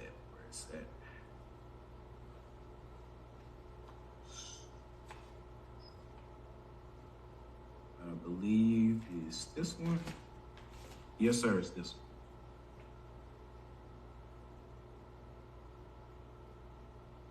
Okay, I'm gonna pull this up. My man pulled a lizard on that shit. All right, and damn lizard. Go back to Zoom. Share screen. Y'all see that lizard family? I pull majority of my sources from books, not Google. Literally not Google. I am a real scholar. I read books. If you've been following my channel, if you actually pay attention to the things I do, the majority of things I do is read books. And books is more credible than articles. And also, you talk as if the government don't lie about anything. You talk as if science don't lie about anything. As if they in your opposition, as if they for you. Did not they spend 200 years trying to eliminate your identity, your languages and cultures? Why would they willy-nilly tell you who you are and where you come from? That logically don't make no sense. There's documentaries on them. Talking about we're gonna eliminate who you are. And then they turned around and said you African. They did not come from you. They did not come from your ancestors. I'm gonna wait for you to come back because you got up. Go ahead, I'm here. I'm good. We're good. But let's go. This is the forbidden histories of the Americans. Zoom in. You talking about bones? I told you, I'm gonna bring up sources. I don't have to bring up bones. I read books that talks about this. It says more finds made in the last century were similar, reported, and promptly forgotten. The Saturday Herald of our city carried an article that on April 10th, 1867, human remains and artifacts were brought to light at the Rocky Point mine of Gilman, Colorado, at a depth of 400 feet below the surface. Excavations found human bones embedded in silver vein. Along with the bones was found a well-tempered copper arrowhead. As best as can be calculated, the vein of which the items were situated was 135 million years old, which outdates not outdates, predates your 4 million monkey bone. And it says, by present geological standards, SR number 2. At times, these discoveries was revealed, mysteries upon mysteries. In July 1877, 4 prospectors were looking for gold and silver outcropping in a desolate hilly area near the end of Spring Valley, not far from the Eureka, Nevada. Scanning the rocks, one of the men spotted something peculiar, projecting from a huge ledge. Climbing up to get a better look, the prospect was surprised to find a human leg bone and kneecap sticking out of the solid rock. He called to his companions, and together they dislodged the oddity with picks. Realizing they had a most unusual find, the men brought it to Eureka, where it was placed on display. Now here you go. It says over 100. It says this bone right here was during the Jurassic period. It says it was during the Jurassic period. It says over 185 million years old. The local papers ran several stories on the marvelous find. We're talking about 1877. It says, and 2 museums sent investigators to see if any more of these skeletons could be located. Unfortunately, nothing else but the leg and a foot existed in the rock. Let's go. You said I couldn't find no bones, I couldn't do anything like that. I found books that talked about this in the 18th century. And everybody knows me, I only read old books or books that promotes the 18th century or beyond that. And less than that or whatever. Let's see. Is this the same? Yeah, that's the same one. Next page, I gotta go back. For some reason, it won't let me go back here we go. It says, the next and last skeletal finds takes us another quantum leap of geological time and plunges us even deeper into the Earth's strata. A Scientific American article published in 1880 reprinted the particulars of the discovery made in the spring of that year, reported as St. Louis Republican. Dr. R.W. Booth, who operated iron mine about 3 miles from Drawbridge in Franklin County, Missouri, unearthed from a depth of 18 feet a human skull, portions of ribs and vertebrae, and a collarbone. With them were 2 barbed arrowheads of flint and of pieces of charcoal. Dr. Booth realized the significance of all this, but was frustrated when at just a touch the skull crumbled to dust, and the other bones likewise broke into pieces. But these pieces nevertheless told their story. Later analysis showed that they were definitely human. 2.5 weeks later, Dr. Booth reached a level of 24 feet and found more of the same skeletons, a thigh bone, vertebrae, and more charred wood. What was more, the remains were found resting in a layer of iron ore, which bore the impressions of coarse matting. One could still see the marks of crossing fibers. What astonished Booth was that the layer of which both portions were dug up was the second of the sacrodal, I can't even pronounce that, sandstone of the Lord Solerin,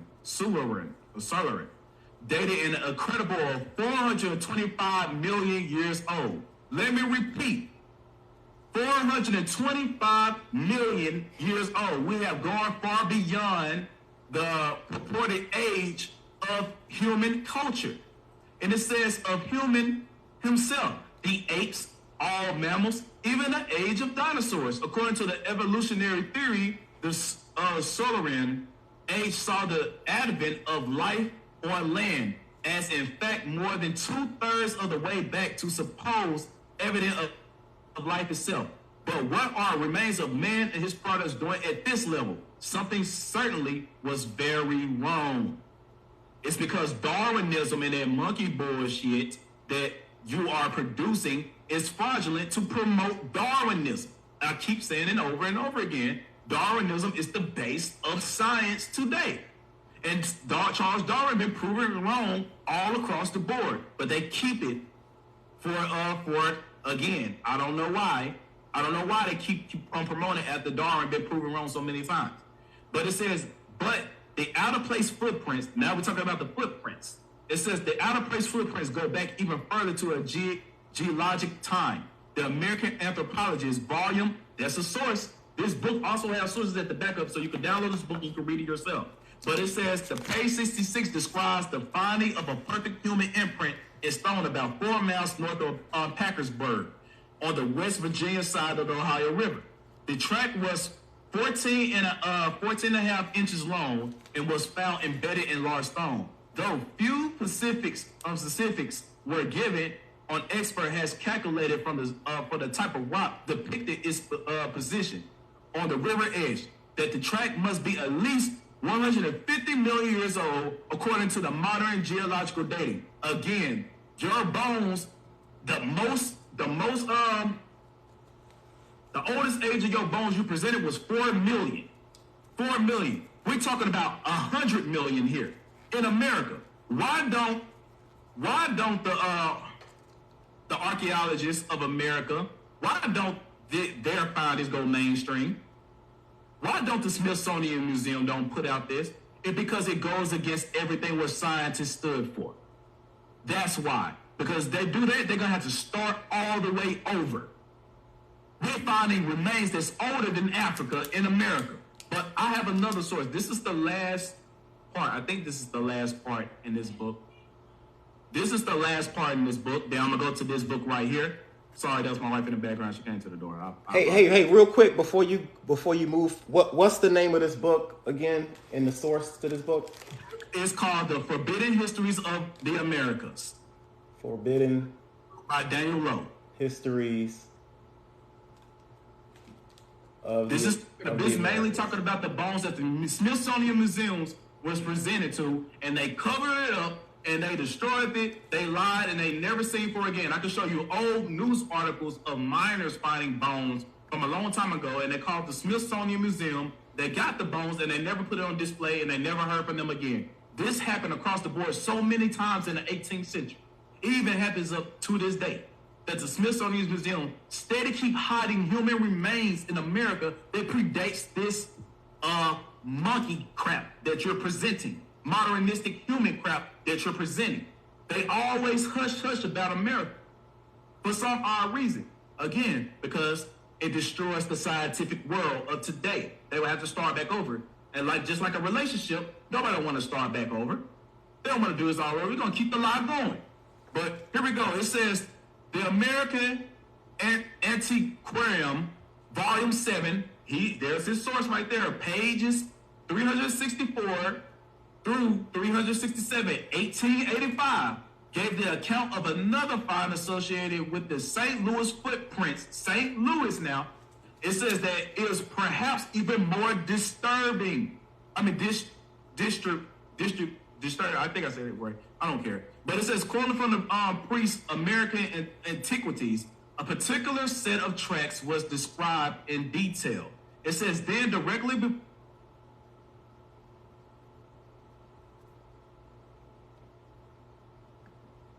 a resemblance to a scroll or a roll of parchment 2 feet long by a foot width. But let's skip on down real, because we're still talking about it. It says, and perhaps right upon it. But as if this were not enough of a mystery, the limestone in which prints and paper appear is dated to the Mississippian age of 345 million years ago.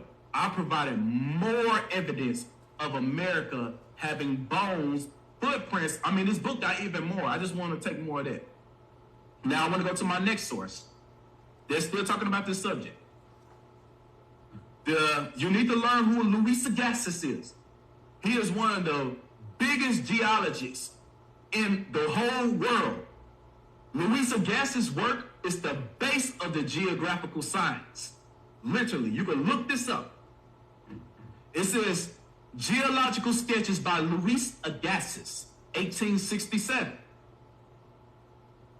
You never in school, in college, I don't know if you went to college or not, they told you books is the most incredible source, the best source that you could ever produce, especially memoirs. And this is a memoir of Louis Agassiz. This isn't just a book, this is his work.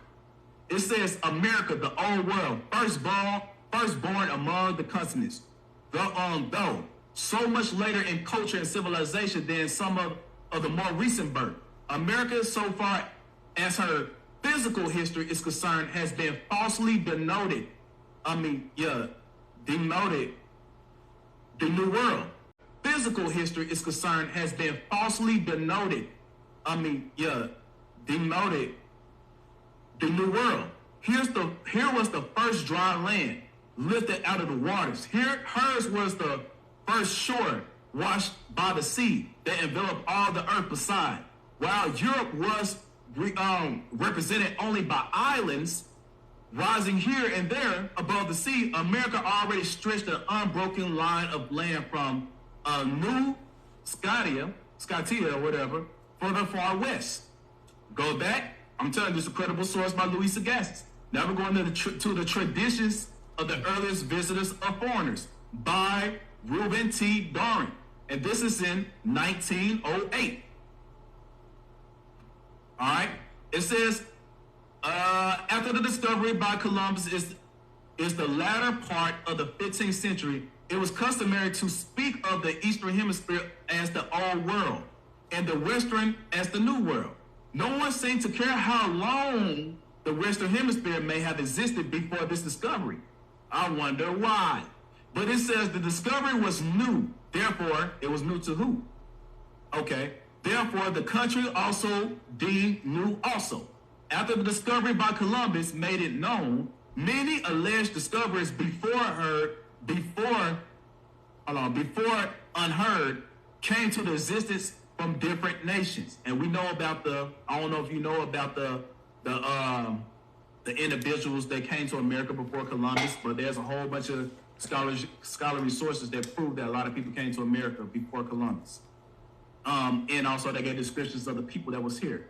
It says, we knew that the Eastern Hemisphere existed and it had existed for thousands of years, but disregarding the claims of some of the ancients, we did not certainly know of the Western world until it was discovered by Columbus. Again, I wonder why. And as the discovery was new and the country discovered was called new, even though it was ancient. Now, I'm going to go to the main meat of this book. This page talks about you can't tell the difference between something that's 100 million years old or 1 million years old. It's hard to decipher. Carbon dating is falsehood. I could read this, but I want to hurry up because I know you're probably getting impatient. But it said, it is the belief of the wise Thomas Jefferson that America was the first seat of the human race. I say it again. It is the belief of the wise Thomas Jefferson that America was the first seat of the human race, that the Eastern Hemisphere was people from the Western. The Eastern Hemisphere was people by the Western. You can look at the Grand Canyon, look at the artifacts and everything to show you that it predates a lot of stuff in the so-called old world, Africa, yada, yada, yada, Asia, and all this other stuff. It says, it's up to you to research it.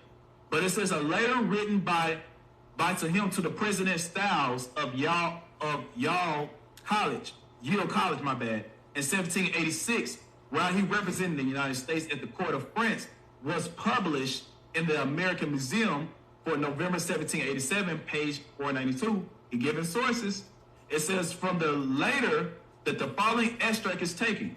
Clearly stating Mr. Jefferson believed that the first inhabitants of Asia, who so much resembled the American Aboriginals, those are not Native Americans, went from America to Asia instead of coming to Asia to America. Now let me show you what those people had looked like. Boom. These are Asians, the original Asians. Don't they look like us? Yes, they do. Here's another of the original Asians. These are old photos from the 1800s. This is another of Aboriginal Asians. Again, these people do resemble us, some of us in the South. So what he is stating, that America was people first before the other continents, and it happened in reverse. Now, let's see, is that everything that I wanted to talk about according to that topic of America being the old world? Let me check. Let me just make sure. Let me make sure. Then if I don't have anything, because I don't want you coming there and saying I can't prove anything, which I literally just did. Let me pull up my folder again. Let me pull up my folder. Desktop, new folder. No, that's not it. Go down. Go back down. Oh, we should get out my background. Okay, pull up this folder again. Darwinism, labelism. I'm gonna get into all that later on. I can tap into Pangea if you want me to. I can show you that that's fraudulent too, cause let's tap into that. No, we got to keep it on Africa because you think we're not from there. Remember that? Because that's contributing to Africa, because you said the migration period came out of Africa. I can show you who the one that came up with that theory, and his name was, hold on, here we go. We got to stick to it. Because I don't want you out here stating that, you cannot prove anything, you can't display anything, meanwhile, I can. I've been doing my work on this. I did this for a long time. The one who you got this theory from was Alfred Wegener, wherever he is. He's a German scientist, geologist, or whatever. This is who you got this out of Africa theory from, which is nothing but monkey bones. Alfred Wegener. And now, in case you don't know things that he had done, this is his theories. They're not factual, but this is his theories. It says, proceeding from these facts, Wegener hypothesized that the continents were gigantic blocks which floated in the Dissner Sigma layer, which was icebergs floating in the water. Of course, the sigma are both solids. He said, having assumed the fundamental possibility. No, let me go back up here. It says, thus the contention that the land masses move horizontally needs to be need a special explanation. And this word were difficulties, which he's saying these are difficult. You cannot really explain how these continents move, because in reality, I'm just gonna jump the gun. They did not move. They wasn't even the way how they say it was formed. Even your shape of the map that we got today is wrong. The shape of the continents is wrong, and they keep on passing it off. That's how it is. And I can provide maps from the 16th century, 14th century that promotes my claim. But it says the potential opposing arguments began to arise. Now, this is what he said right here. This is right here. He said South America connected to Africa. And according to your theory, brother, you said the migration period, that's how it happened. They walked across and all this other shit. That's how they did it.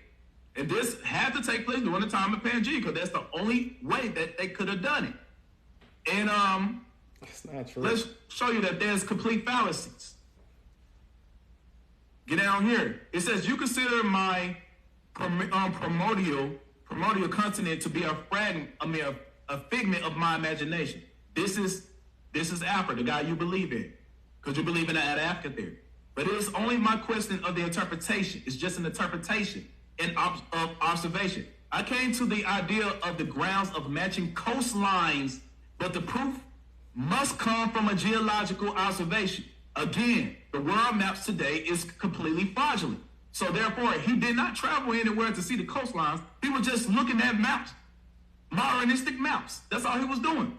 And it says, these compel us to infer, for example, a land connection between South America and Africa. That's the only thing he talks about.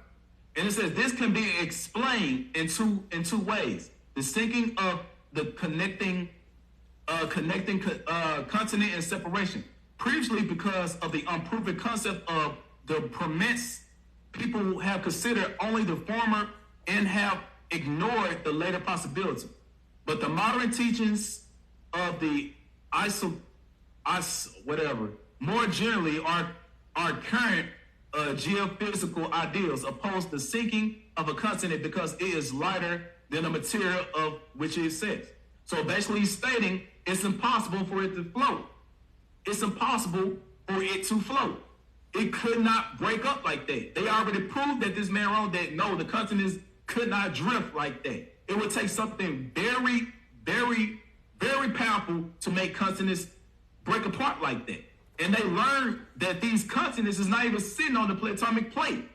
That's a whole different crust, a whole different layer that's not even moving these continents at all. But to get to the point, to show that this did not happen, they found civilizations right there in the middle of the ocean to prove that, hey, it's impossible for them to cross by. How these maps fit together when they found civilizations dead smack in the middle of the ocean. This right here in the Bermuda Triangle. Civilization straight out there. So they show you that America could not connect over there. The maps is all wrong because they finding civilizations right in the middle of the ocean. They found this continent right here. This is an old map. It says Infamous Atlantis. They found that right there smack in the middle of the ocean. Another one, they found another continent on the other side of America.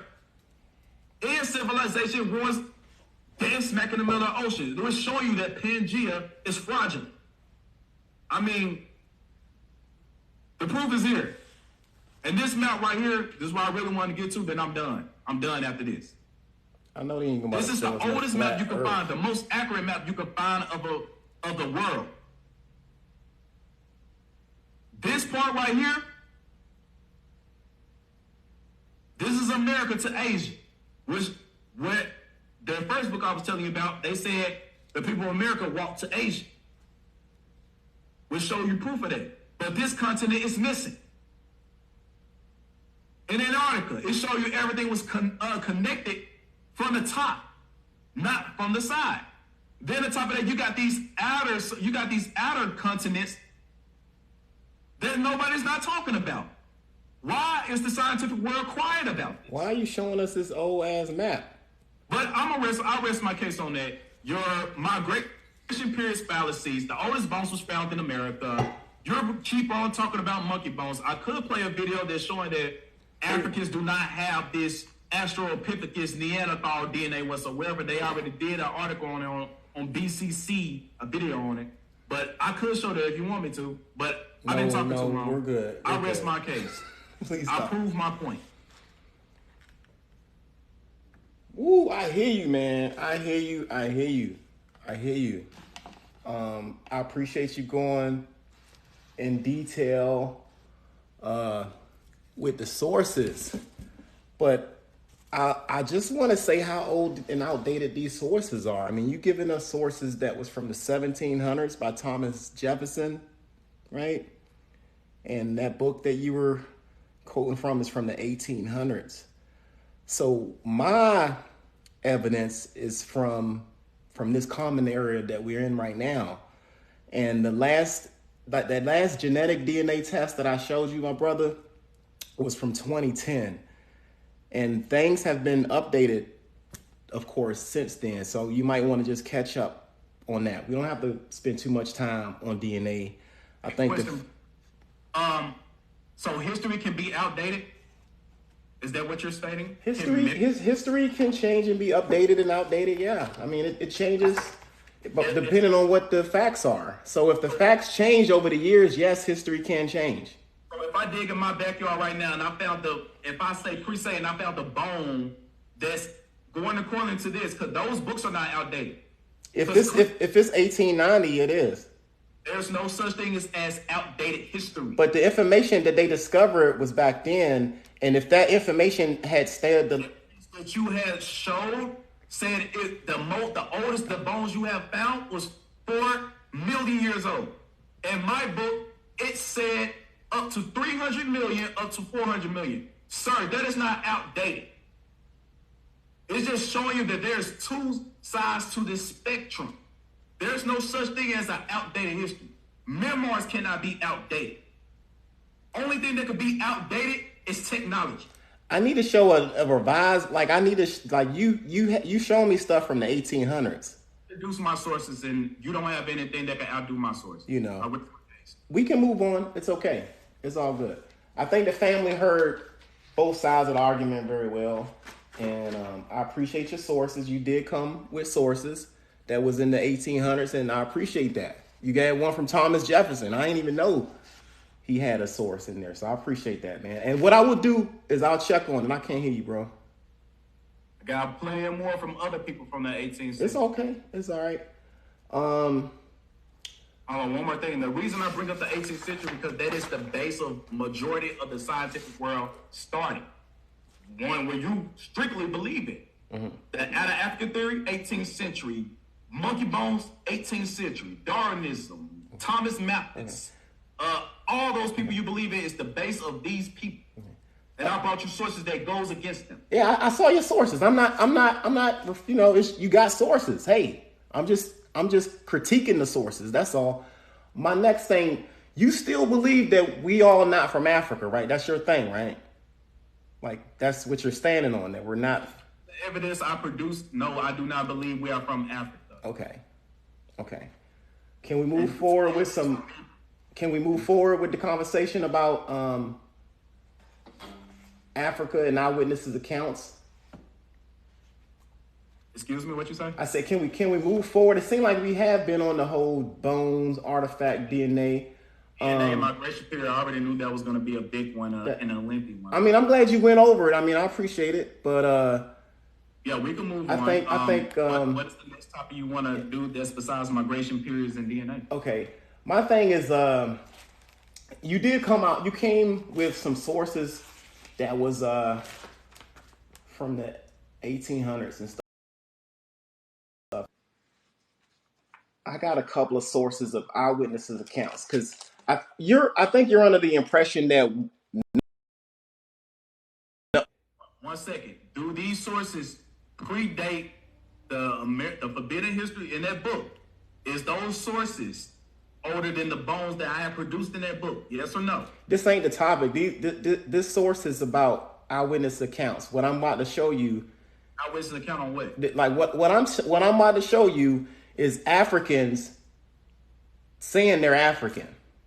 I'm gonna show you eyewitnesses accounts because we had like that they African, right, like how like the term African come from. That's besides the point. What I want to go over is, let me go over what I'm going to go over first. All right. Now, we had this thing called the Transatlantic Slave Holocaust. I'm not sure if you're familiar with it or even believe in it. First of all, do you even believe that even happened? The transatlantic slave trade in what case? Like in the case of Black Americans, were they enslaved and sent over here? When you say Black American, like anybody that's of African descent. I believe, no, I ain't no believe. I know Africans have came to North America during the transatlantic slave trade. You don't identify yourself as an African descendant, though. Is that where we're coming from? I mean, it came over here. That's when we had the crossroad. Say that again. The degree of how many Africans came to North America, that's where we had the crossroad. Okay. You don't believe that the amount that they estimated is the amount. You think it was just a few. You think there was more people over here. You said it correctly. You said estimation. Estimation is not accurate. What do you believe as far as who was over here before the contact of Europeans? Like how many Black melanated people you believe was over here already? Over here, I cannot say how many was over here. That's fair. Just like we cannot say how many Africans was in Africa during 1619. Right. We cannot do that. Okay. That's a baseless argument. Well, according to the science, according to the 2010 article that I showed you guys from the the National Library of Medicine, it says that we have 71% Niger-Cordian DNA in our veins. That means we are descendants from Africa. You said we done with DNA. But okay, I'm gonna move on. I say that to move on to this. I say that to move on. We don't have to talk about DNA no more. But let me finish because I ain't cut you off, man. You talked for a whole long time. I ain't cut you off. I was real respectful. Let me get mine out, and you can get yours out too. All right. No, yeah, we can talk. It's all good. So, I'm reading from the book How Europe Underdeveloped Africa, right? This book talks about how Europe underdeveloped Africa, but there is a specific page in there, a couple of pages in there that I'd like to talk about.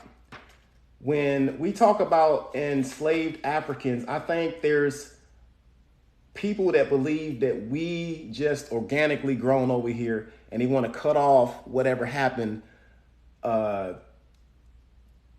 in Africa. They want to kind of separate themselves from Africa. I feel like you're trying to do that in essence. Okay.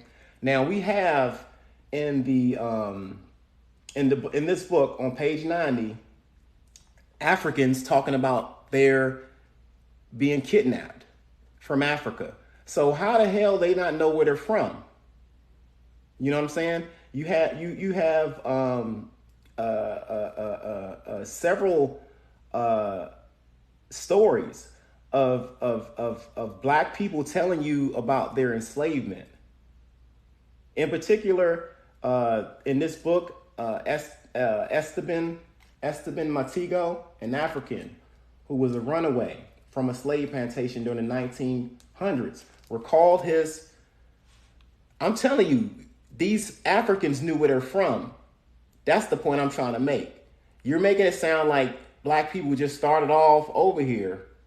You said 1900s, correct? You said this guy's giving a testimonial evidence of the 1900s of him being a slave in the 1900s? Yeah, but I can give you 1800s too if you want. I can give you whatever you want. But please, because 1900s is not going to do you no help, brother.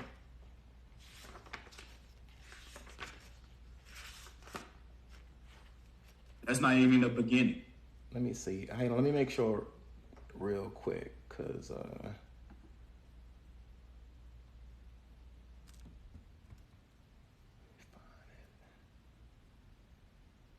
I want to make sure I give you the right date.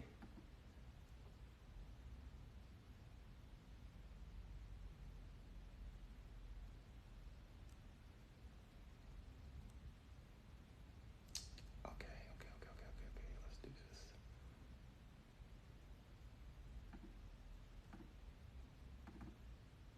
Give me a minute, man. I'm trying to pull up some stuff.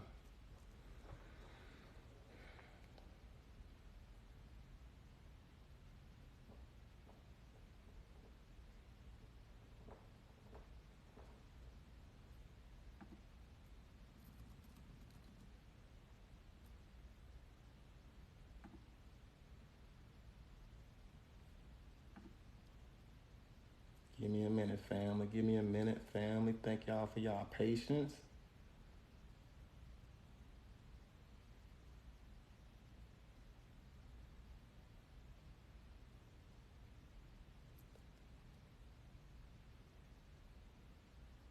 Thank y'all for y'all patience. 1800s, you all right with that? Yes, I'm okay with the 1800s, but that's still not the beginning. That's cool. I'm just talking about black people telling you where they're from. All right, but is this the origin, or is this just a particular family, and you're basing this particular family on everyone? No, this is a first-hand account of an African telling you where he's from and how he got to America is what I'm about to show you. African. This is a particular family. He looked just like the people you showed me that look like they're Americans. So I mean, I don't understand the point. Around the world, we cannot base it on that. That's completely rubbish. Let me finish. Let me show the family this though anyway, because that's what it's about tonight. And it's whether or not we're African. I'm showing you testimony from an African that was kidnapped in Africa and sent over, and he's telling his story. Gladly, go ahead. All right. So give me a minute. I'm gonna try to share this screen. Share go, man? All right. Thank you for allowing me to share my screen, my brother. Can you see me on there? Can you see that? Yeah, I can see it. Okay. Now, this source is from the UNESCO source right here. UNESCO's like a World Heritage Site. They got a lot of information. If I can pronounce this brother's name correctly, this is the life of Olaudah Equiano. All right. This was written by him. This is a story that he tells. You know, a lot of the rhetoric that I hear is that we forgot who we were, right? And we're not African. But this brother is going to tell you exactly who he was. His story. Equiano was born in a village in Igbo land, Nigeria in 1745. About the age of 14, him and his younger sister were kidnapped on the outskirts of the village by slave raiders. He was taken to the coast, sold to the traders, and placed on board a vessel bound for Barbados. For the better part of his life, he was enslaved in various English colonies, but finally found his freedom in England, where he participated as a principal spokesman in the anti-slavery movement. He established a reputation in English as a public orator, a frequent writer to newspapers, and as a socialite in the Radical Society. His autobiography was published in London in 1789. So if we're not African, why is this brother telling us that he's African and where he's coming from? Hey, brother, when where were you born again? 1745. You said Abilene, Nigeria. Igbo land. That's Igbo land, Nigeria. He was born in 1745, and at the age of 14, him and his sister was kidnapped and sent over here to the New World. How is that possible when Nigeria didn't get his name until 1897? He wrote the book, and he's telling you this, bro. How is that possible when you got them when they ain't have the name? Because you had enslavers, you had Portugal coming in on the west coast of Africa, enslaving folks. What you say? A foreigner named in Nigeria. How was he from Nigeria when Nigeria wasn't even existent? He was in Igbo land. How can you tell this brother where he wasn't from, man? He wrote a whole autobiography about himself and his sister. So he has a fine memory of who he was and where he was from. That's fraudulent. You can go to Google right now and look up when they got the name. It says 1897, literally a couple of years before the 1900s. That's impossible for him to be from Nigeria. That's a fraudulent. Who wrote that? Who really wrote that? This is from the UNESCO library. Who wrote that? It'd be written in cursive. This is printed. And you say he's Nigerian? That's what the brother is telling us. How can you tell him? How is an autobiography fraudulent? He wrote it about himself. This man did not write this. Okay, y'all see the source. He was from Nigeria.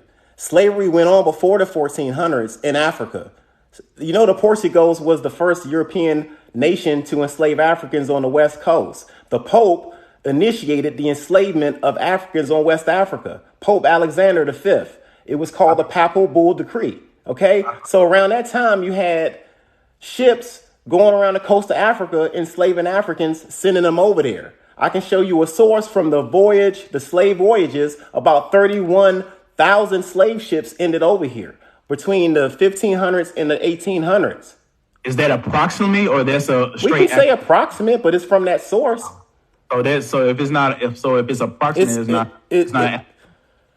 You could lie. You could easily lie about numbers. Like you can go to slave voyage. You can easily lie about bones being here 400 million years ago too. I read a book. You know what I mean? And we're reading this. We're reading the autobiography of this guy. That's his testimony. And who are we to say that we can't believe this brother telling us where he's from? That's, you know what I mean?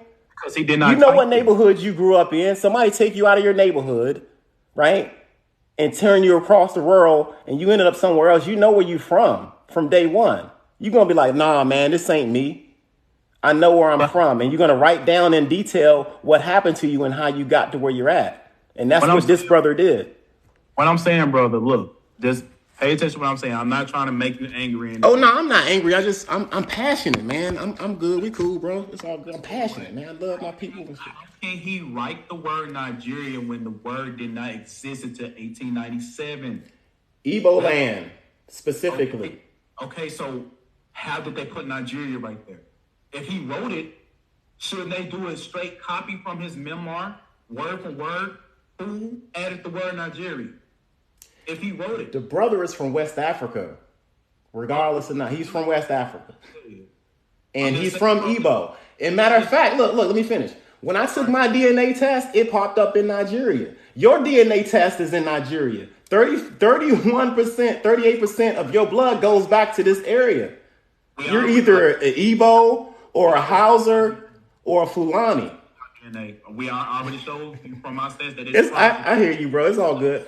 But I'm saying just straight from this source, just from the word Nigeria, and you saying 1745, which wasn't even existing. It takes a quick Google search just to look at it. It didn't come into existence until 1897. So therefore, this couldn't be his straight. So you're saying he's lying about his origins? I'm saying whoever wrote this story is lying. He wrote the book, fam. It says right here it was written by himself. It was written by himself right here on a UNESCO site. These are very sourceable, credible documentations. It's an autobiography. It's like Malcolm X. He wrote an autobiography about himself. We're going to say we don't believe anything that he wrote about his mama. Like, look, hold on. Malcolm X said that he used to eat dandelions in his autobiography. And we're not supposed to believe him? He said his mom had to feed him dandelions because they couldn't eat. And that's like somebody 20 years from now saying that, well, Malcolm X lied about what he said in his autobiography. I don't believe it. I'm just going to agree to disagree. That's fine. This is evidence. I'm just saying it couldn't be credible evidence if Nigeria didn't exist in 1745 or whatever, what you just posted. Okay, could we agree that the landmass of West Africa existed? I mean, of course. Okay, so that's where he's from, is the bottom line. The bottom line is he's from there. You can call it Nigeria. You can call it whatever, whoop-de-whoop. What I'm saying is this brother is from the West African side of the continent, and he was kidnapped. He wrote about it himself, and he told a story when he got over here. These Africans know who they were. That's the point I'm trying to make. I think there's a lot of miseducation about people thinking that they're not African. Or we never was from over here or something like that. Can I ask you this question, though? Yeah. How's people from that continent calling themselves a Latinist name? Like, isn't it kind of disrespectful to their tribes and nations of who they are? Like, why you call yourself African when African came from Scorpio Africanus? He called himself an Igbo from Nigeria, Igbo land. That's what he said. I'm just saying, bro. I'm just talking about. It's all good. Right. It's all good. I was just giving you an eyewitness account. These are actual testimonies from actual people in the 1700s telling you where they're from. Not us in 2023 trying to figure out where these people were from. These are brothers and sisters back then saying that, hey, man, look, I'm from Africa. I was kidnapped and brought over here. You have more testimonies of that than you do. They're saying that he's not. They share the same complexion as him. That's fine. That's cool. Whatever. It's all good. Okay, so we talk about one seed line, him particularly. We cannot base one seed line, one person, and place it on the whole entire nation. Okay. That's what a lot of people is doing. It ends up into fallacy and pseudoism. You can't do that. Like, if I pull up my records that predates this man, so hold up. Shows I'm a Choctaw Indian or whatever, or a Chickasaw or Keetawah, anything in any type of record of the census or anything like that, then where that leaves me, not African. So your DNA says when they actually know who they are, they've been proven by the ancestral line, this would be fraudulent. If you're trying to base one person on the whole nation. I hear you, fam. I'm just giving you this brother's testimony from the 1700s when he was over here. And most people that was over here that looked like him were enslaved. And this is his personal story about how he got over here. That's what I'm laying down for the family. That's what everybody can see here. And we don't have to stay on this topic long. Let's go to, we can move on a little bit. You okay with your time over there?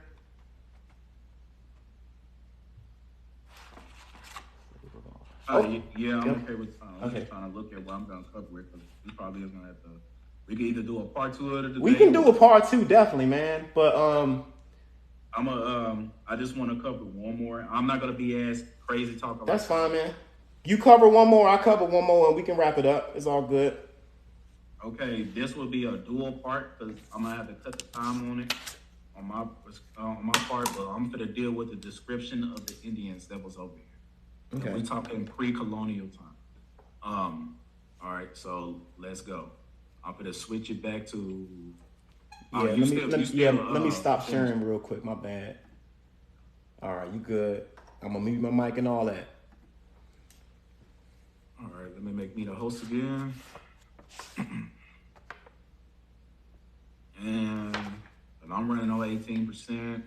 Go ahead, get it in while you can, bro. Go ahead. I like it. Go ahead, man. Get it in while you can. I know we kind of got dysfunctional a little bit. It's all. Hey, man, good debate, man. I thought you was gonna come on here and be real disrespectful, but it's all good. You can't hear me. I'm on mute. Them sources are old as shit, though. I mean, you got Thomas Jefferson shit, man. I don't know about all that, yo. That's crazy. We're gonna deal with this word, the racial word. We're gonna deal with this. Do you agree or disagree that the N-word? No, let me ask you this: does the N-word only apply to Black Americans or just African descent of what you say? Yes or no? Are we talking about the word Negro? Negro, and you could say the other one. I ain't saying the other one. But I mean, when they talk about Negroes, I feel like they're talking about African Americans or descendants from Africa. Okay. All right. So we're going to dive into that real quick. Critical sources to prove that is not true. So we're going to deal. Can you see the screen? Yeah, I got you. Words. Right, so we're in a book called The Facts on File Encyclopedia of Words and Phrases, Origins, the 4th edition. All right. It says we got the N-word. When used by white persons to describe a Black or African American person, this is probably the most offensive, hateful, hurtful term in the language today. I'm going to skip all the way down. It says the N-word. Again, I got to say N-word because, again, I got a TikTok running, so you got to kind of keep the sense. But the N-word has also been an offensive derogatory term applied to Indians as well as Black people up to recent times. So it's just not applied to African descent. Let's go. This is from the Oxford Dictionary. This is all of the Oxford dictionaries combined together online. You have to pay a membership, a total of $100 to actually review these things. But it says, again, we're still the word. This is N-E-G-R-O. This is that term. It's all the way at the top. But it says a dark-skinned person of any origin. So we see that it's still expanded. It's not just African. And early U.S. used usually with reference to the American Indians. Then we got sources at the bottom of it that show exact ways on how it was used. For example, 1843 from T.C. Halliburton, whatever it is. It says heathen indigent N-words. Indigent means, of course, going to indigenous, Indian, indigo, things like that. Why are people in the 1800s all the way down to the 1700s calling Indians N-words? And no, we ain't talking about they intermingle and nothing like that. I've shown you before the African intermingling. on the West Coast, that they were still being called N-words. And I can show you depictions of them, of these people, illustrations of these people, and voice records. It says the American Historical Record. Hold on, is that everything I have? Okay, I'm going right here. It says a dark-skinned person of any origin. And it says down here, the Tunny selling bombs. There was another word they call us, Tunny, which means brown or red-brown people. And also, this other one, it says also occasionally designating any dark-skinned persons, again. And it also means a person who does menial labor. Any person is considered to be of a low social status. So this means it can be applied to any persons in a low status. We talk about 18th century. We talk about pre-colonial century. We talk about colonist century. That's what we talk about, colonist era. Anybody that is a laborer. That word literally applies to anybody of any nation. So we go on that. Right here, the American Historical Record, and is by Benson L. Lawson. That shit was probably in the 1400s too. 1872. Old ass shit, man. It says, Mr. Dwight, one of the committee asked if so many whites being there did not tend to discourage the Indians from being interested in the meeting. Mr. Marston thought it might. It says, here's the source right here. It says, Apes Indian Nullification, Boston, 1835 person. It says, persons, blacks, and Indians are synonymous. I'll say it again. Colored persons, blacks, and Indians are synonymous. They all mean the Marspi Indians. I'm going to leave that alone. And it says, I'm going to this book right here. A lot of Pan-Africans, they hate this book, but I see that the reason they hate this book is because this book gives a lot of sources at the back of it, and it tell you where you got the sources from. Africans and Native Americans by Jack D. Fordham.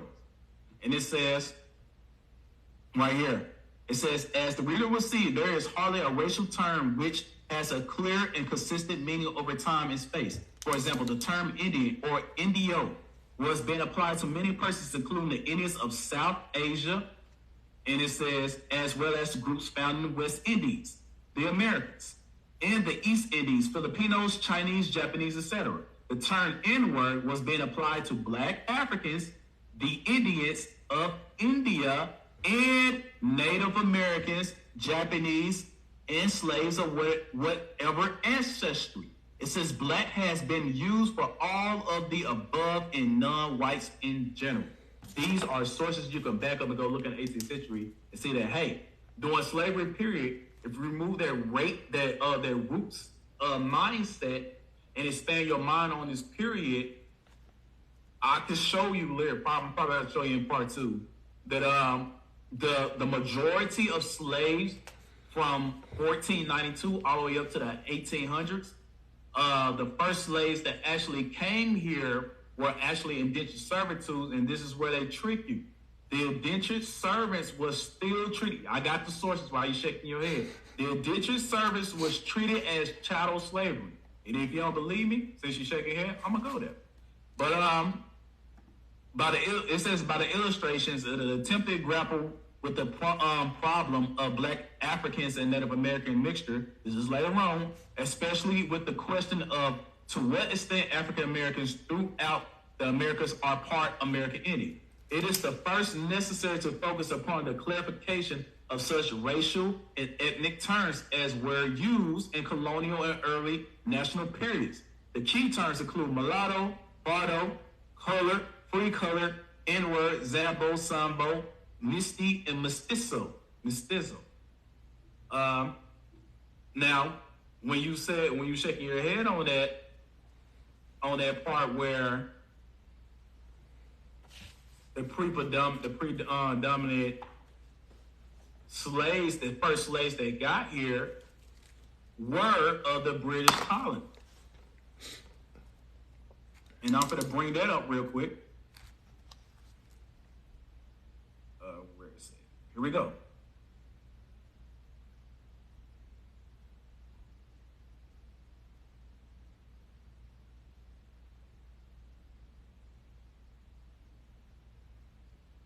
No, this is right here. Okay, I'm going to start right here. This right here is the contract. Usually every single slave, no matter if you was chattel or indentured, you had Hold on. I don't see what you're looking at real quick, man. I don't know if you still trying to pull that up. Oh, shit, pull up. Here we go. There you go. It says, basically, what I'm about to present to you, I'm going to speed through it.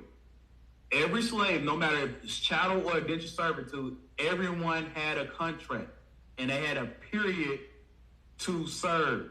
What? A lot of people don't know what really happened in the basis of slavery. Y'all don't really know what happened. You only know roots, and that's it. And roots is a fraudulent thing. It's been proven roots is a fraudulent thing. The man got sued. But this is one of the contracts of indentured servitude. And I'm going to show you that the first slaves that got here, the first African slaves, were indentured servants, the first 20 ones. They had a contract, and they was given 2,000 acres of land once they completed they 7 years. But the first book I'm going to go into is White Servitude in the colony of Virginia. And it says right here, it says a persistent neglect of labor was to be punished by the galley. And it says service from 1 to 3 years. It says penal servitude was also instituted for petty offenses. They worked as slaves in irons for a term of years. The planters affirmed that there were continual whippings, and extraordinary punishments such as I ain't gonna say that, and shooting and breaking of the wheel, even burning.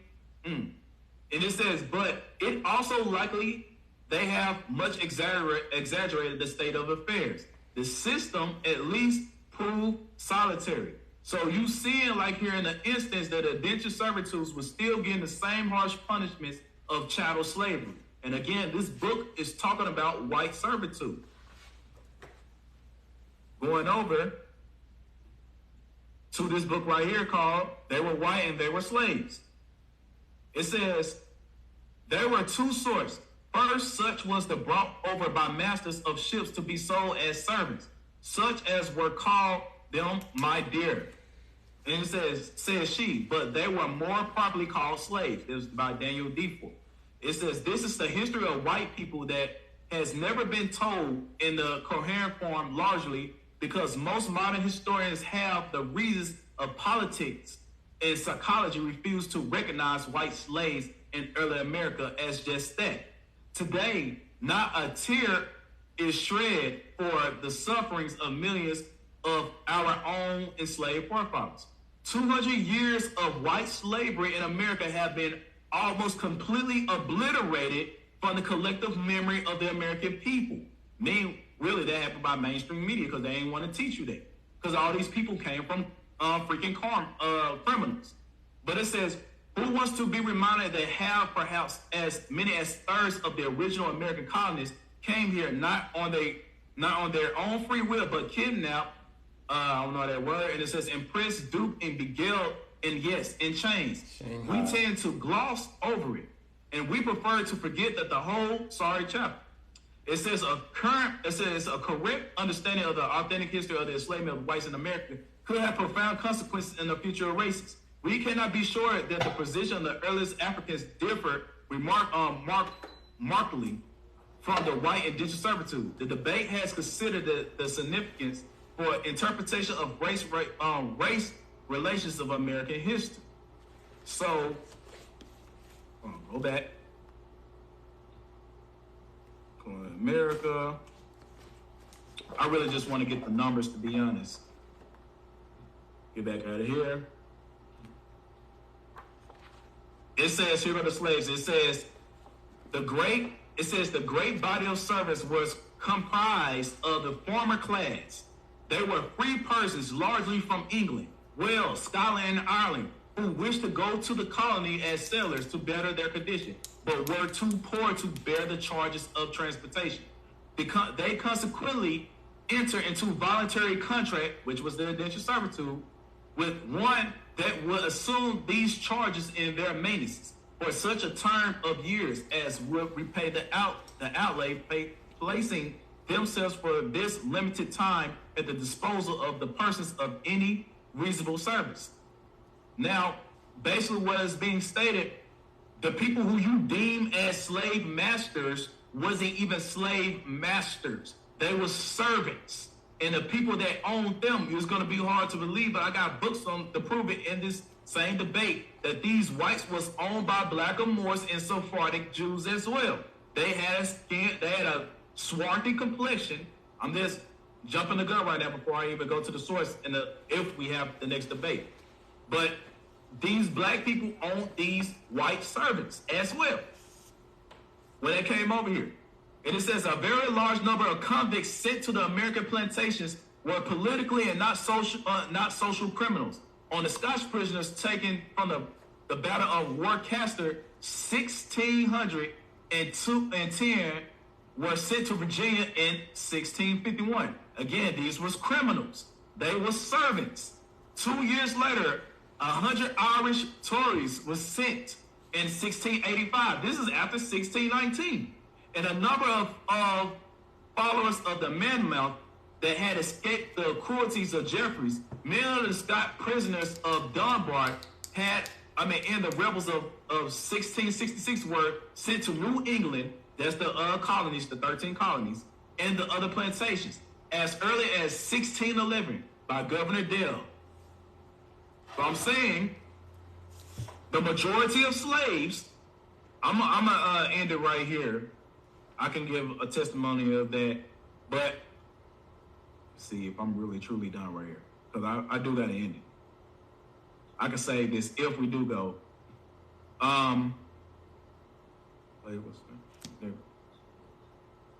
It says some of the N-words were early reported as slaves, however, never had such a status. At least a few of the first N-words brought to the country were indentured servants, like white persons of the class imported during the beginnings of the colonies.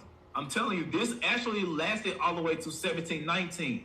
During the time of 1719, that's when the chattel slavery actually began.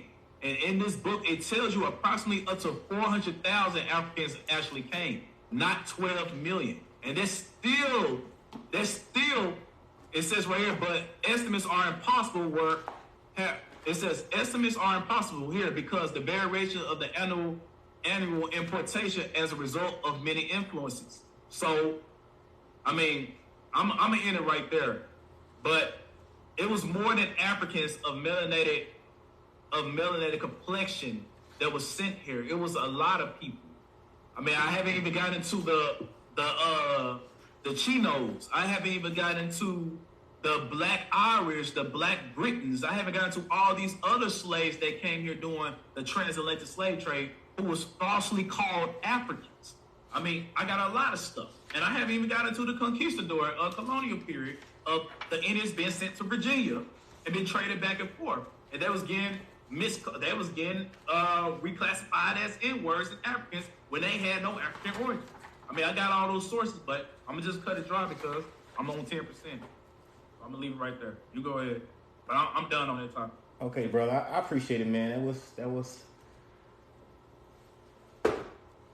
great with the sources and all. Again, I think they're a little saying that they were white servants. That doesn't, like, you can't compare our enslavement here to anybody else's. We didn't come over here as indentured servants, and we weren't on no contract.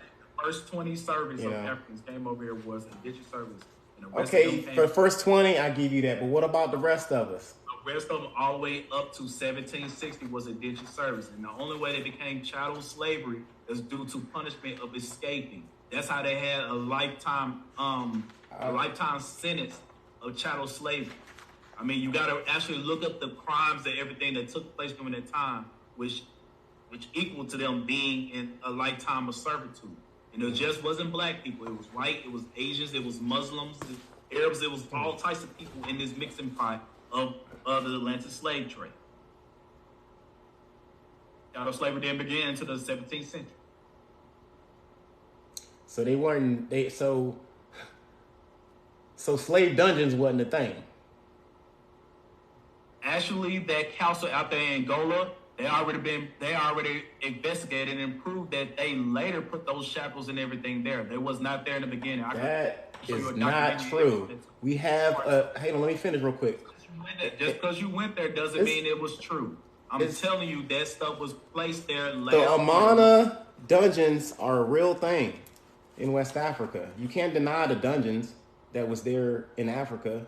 I said the one at Angola that over there at the islands is the fraudulent one. I didn't say all dungeons was. The main one, the mainstream one that everybody go visit for tourism, that one is fraudulent. That was a woman's house, and they later put the chains and the bars and the shackles, everything later on in the basement. I saw the document, I read everything on it. That's completely fraudulent. I hear you.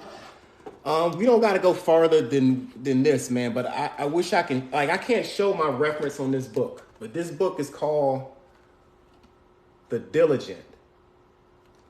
You can't see it, but this book is called The Diligent.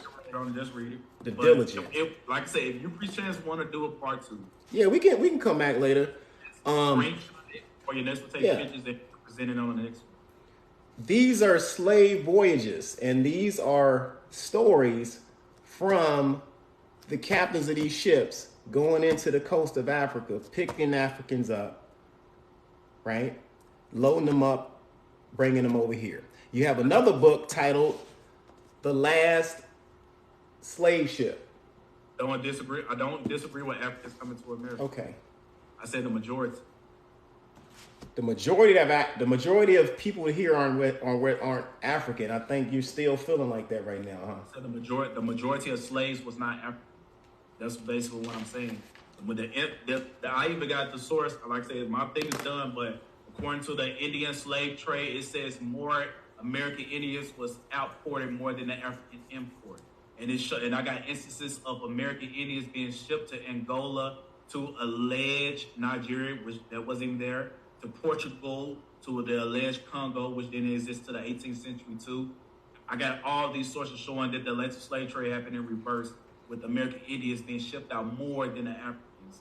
I got evidence that can show you that a lot of the natives were taken out when they first came in here too. That was paper genocide. Walter Plecker is responsible for that. That was a complete lie. And smallpox was a lie too. They had no evidence to prove. No evidence to prove what? To prove the massacre of natives? A massacre of people dying by disease. There's no proof on that. All of it was fraudulent. I already read the whole. I tell you, I got these sources. I'm just jumping the gun right now. Okay, bro. Well, I think we shared a whole lot tonight. We don't got to go no more than what we got to right now. Good debate. I still want to check the sources of that book, of that 1896 book, volume 6. What was that? And then the Thomas Jefferson thing at 1787. Okay, gladly.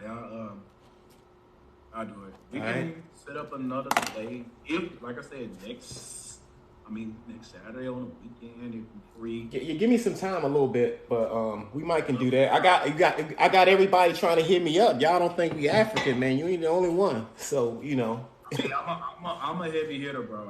I don't have nothing but sources, bro. We both got them.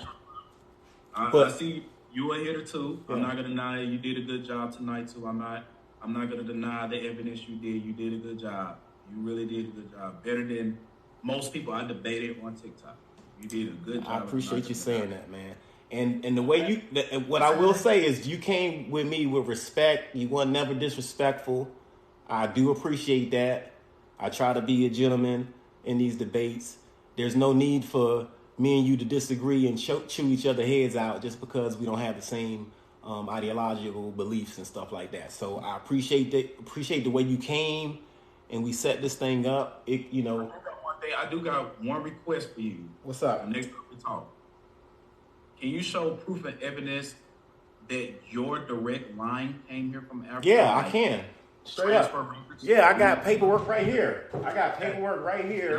Not DNA. No, I got paperwork from my family, from my family and has a direct connection to an African that was enslaved in Africa. Also, you have a real transfer record. I got my documents from my family reunion right here, and it explains exactly our lineage. It talks about the story and all of that. So I know I'm from Africa. A lot of people might not know that, but I know personally I'm from Africa.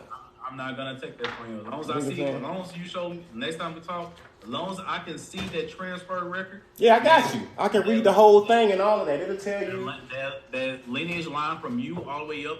All of that is in there. But I want to remind you, that's just one line. Going back 20 generations, that's 1 million people. So yes, you can say African, but you can't deny the other ones that might pop up if you actually do intensive research into the other seed lines that link to you.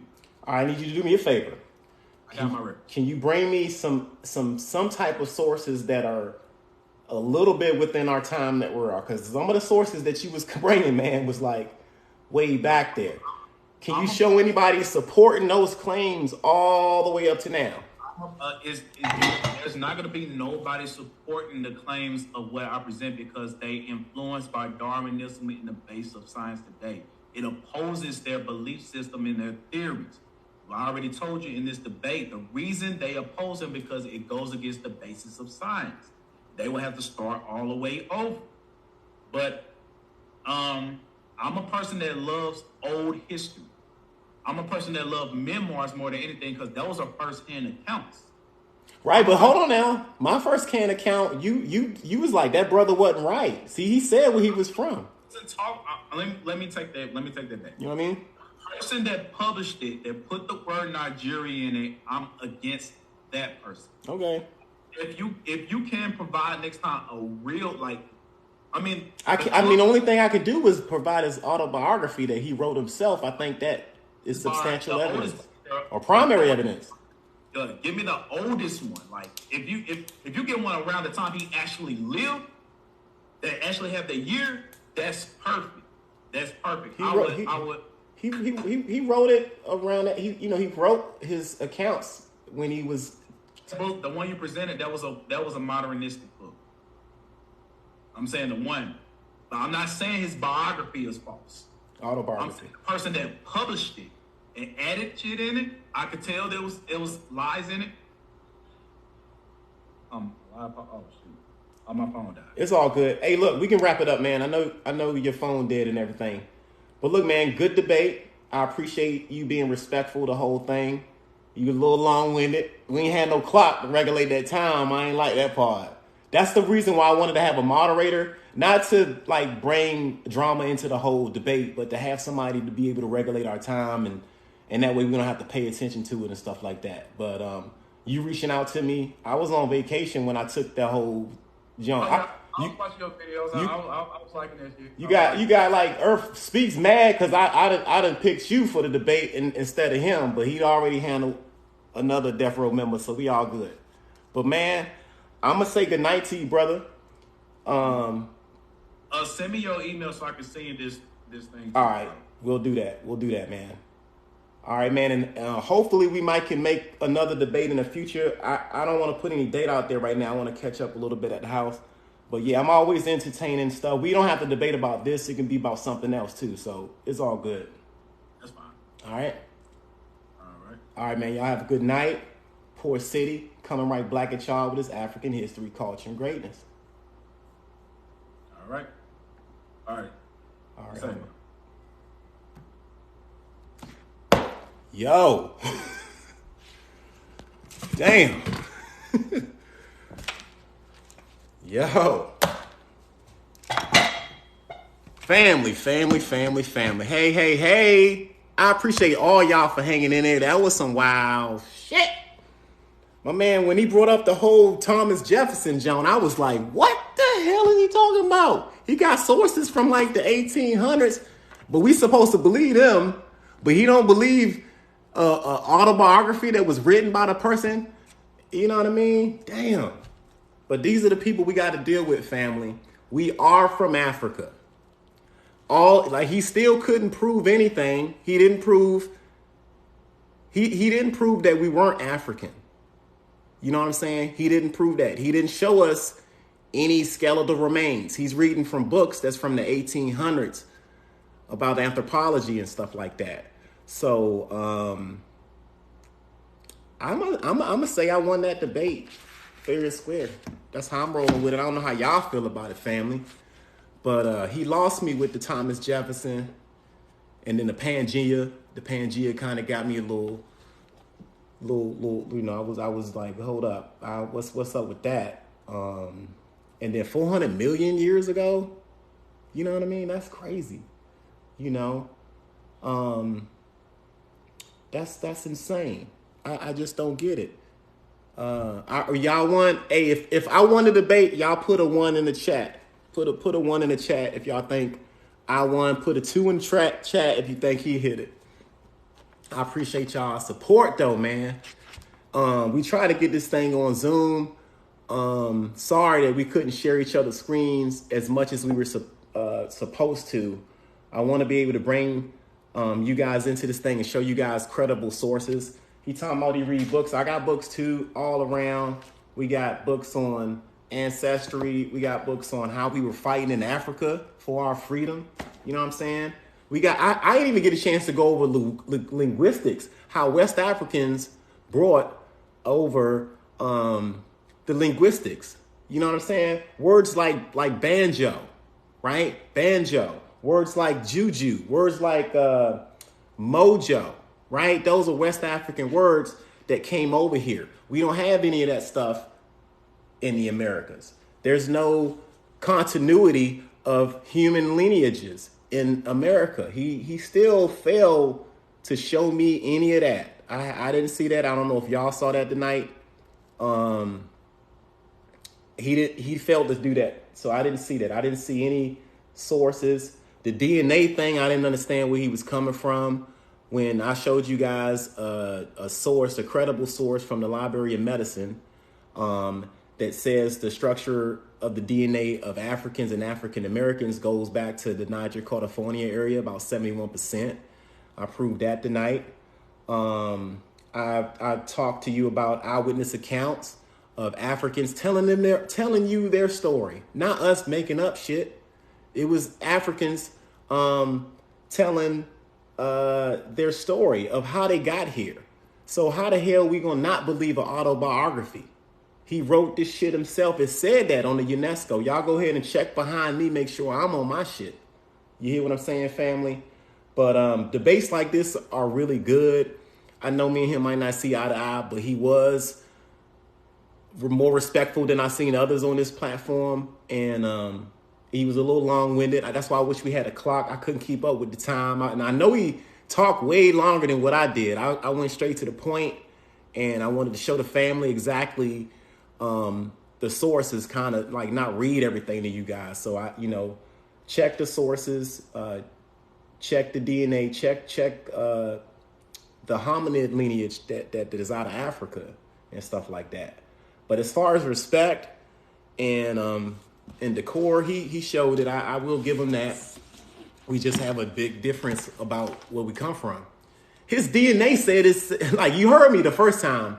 I asked him, did you take a DNA test? And that right there, family, because I wanted to show you guys what his results said and see how he was going to get out of that corner of saying that, well, we ain't from Africa, but how you got 38% DNA that says Nigeria, and then the brother from Nigeria said he's from Nigeria, but it ain't Nigeria. Like, I don't understand that.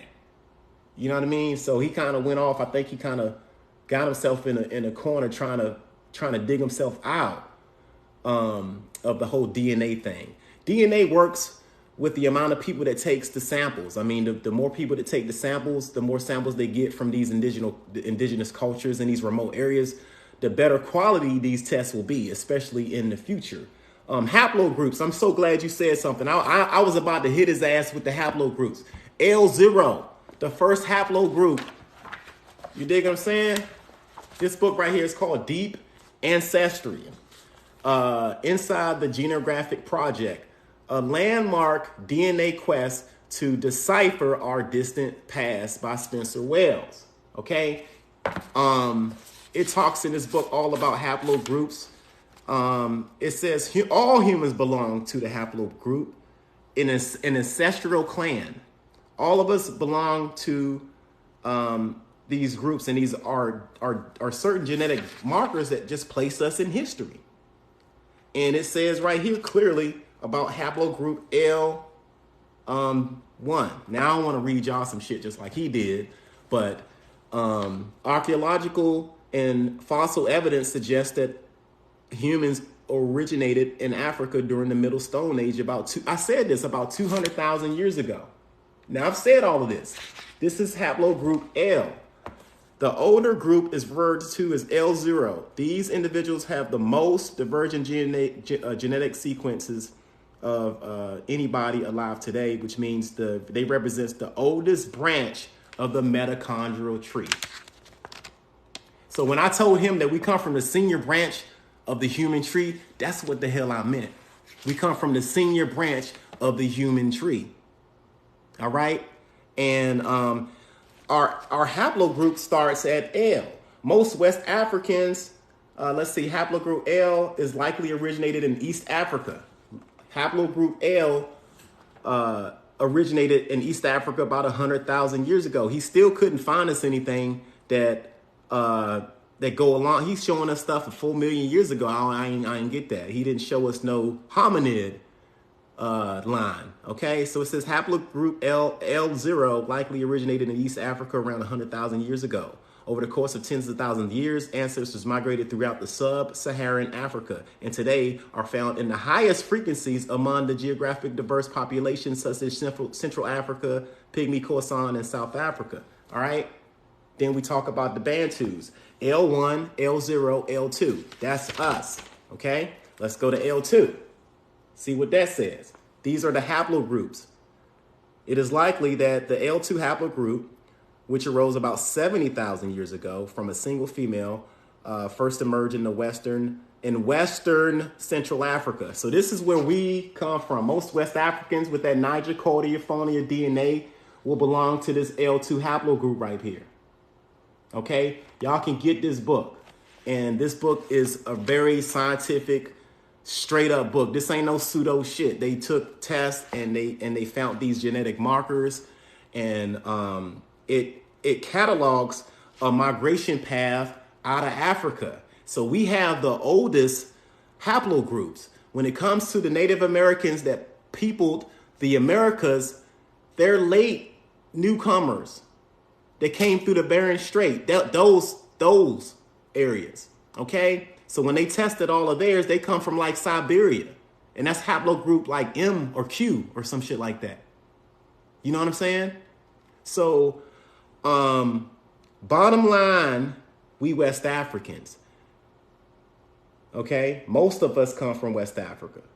All of us at some point originated from Africa, okay? But this book right here talks about the haplogroups. I ain't even get a chance to go at it like that. We talked about the West African strategies for fighting the slave trade right here. Linguistics. The word tote. How many ladies out here got a tote bag, right? The word like tote means to pick up, to carry. That's a West African word that was brought from over there to over here. The way we talk now comes from West Africa. Mojo, juju, all of those are certain words that we use in West Africa. Voodoo, vaudou. We brought all of that culture over here with us. So I ain't gonna preach it to y'all. Y'all saw a whole lot. But get these books and please read something that's not in like the 1800s. You know what I'm saying? Unless it's an autobiography or something like that, right? The Last Slave Ship. Okay, and then he's talking about indentured servants. Like we came over here under like a little friendly contract, and you know what? I'm just gonna work for you a little bit, young master, and I hopefully I can earn my freedom and all of that. Come on, y'all, really? What about the slave dungeons in Elmina, Ghana? There's a slave dungeon, the door no return. And he talking about we just kind of signed up for this shit. Like he sound like Kanye or something, man. Like, you know what I mean? We chose this shit? No, we didn't. And that's the problem with this whole Aboriginal whatever y'all want to call yourselves other than African, it kind of, you get this like, I ain't from Africa, and you get this anti-African mindset. Take a damn DNA test, become historical knowledge. Like a lot of people are like historically illiterate when it comes to the subject matter. They don't read books. All I got is books up in here, yo. Straight up. I surround myself with books. My girl's like, damn, you got another book. You know what I mean? But yes, this history is important to me. It's important to our people. And we got to have these debates because there's a lot of people going on saying that we're not African. We didn't come from Africa. In fact, we were here the whole time. How the hell all of us was here all the time? Where are the black kingdoms that was here? If we've been here in those great numbers, where was the kingdoms at? You know what I mean? But I feel the debate was good. I got what I had to get out. He had to get what he had to get out, and the family will decide. It's up to y'all. Okay? I'm glad we ain't talking. Somebody said the Grand Canyon. I'm glad we ain't talking about no Grand Canyon or no damn Utah, and all that dumb shit. But hey family, y'all, I want to appreciate each and every one of you guys for showing up to the debate. I appreciate y'all's support. Y'all know I'm all about Team Africa right now. That's all I've been about. And that's kind of how we're going to move forward with this thing. And anybody else want to challenge the Death Row Squad, y'all step up. Welcome to Death Row. All right. So shout out to all my homies, Seti and Mo and Batal and them. Y'all go make sure y'all follow him. My homie down there, Vant, follow him too. All right. So y'all go ahead and support the team because all we trying to do is bring you guys the truth. You lost, bro. Well, if I lost, why are you in the loser circle? Get your ass over there to the winner circle. This is Team Africa. I still stand where the hell I stand at, bro. What you mean I lost? This is Team Africa over here. All day, every day. Welcome to Death Row. We Suge Knight with this history. What's up? Man, Team Africa, everybody. Y'all know what I'm about. Thank y'all for hanging in there with me. But I think his mind ain't gonna change on who he is, even though his DNA say that he's 35. Y'all see that, right? Y'all attack him in his comments. Y'all like, you 35, 38% Nigerian, right? That's why I was like, hold up, man. But yeah, family, I'm gonna go ahead and get off this live. Seti, I'm gonna hang out with you a little bit later. If you got your live up, y'all go support my homies. Seti over there, him and Mo Facts, dropping it all day. Shout out to Patah for trying to help us get this Zoom thing going on. I couldn't even get my Zoom to share my screen. I was born in the 70s, so when it comes to this technology, I'm a little outdated myself. You know what I mean? I come from the senior branch of the human tree, okay? So I want to just say I love you guys. I appreciate the support. Keep the likes up. Keep the follows up. We going to, support Africa. Anybody who disrespects the motherland going to have to hear from Death Row. All right, family? I'm out. I love all y'all.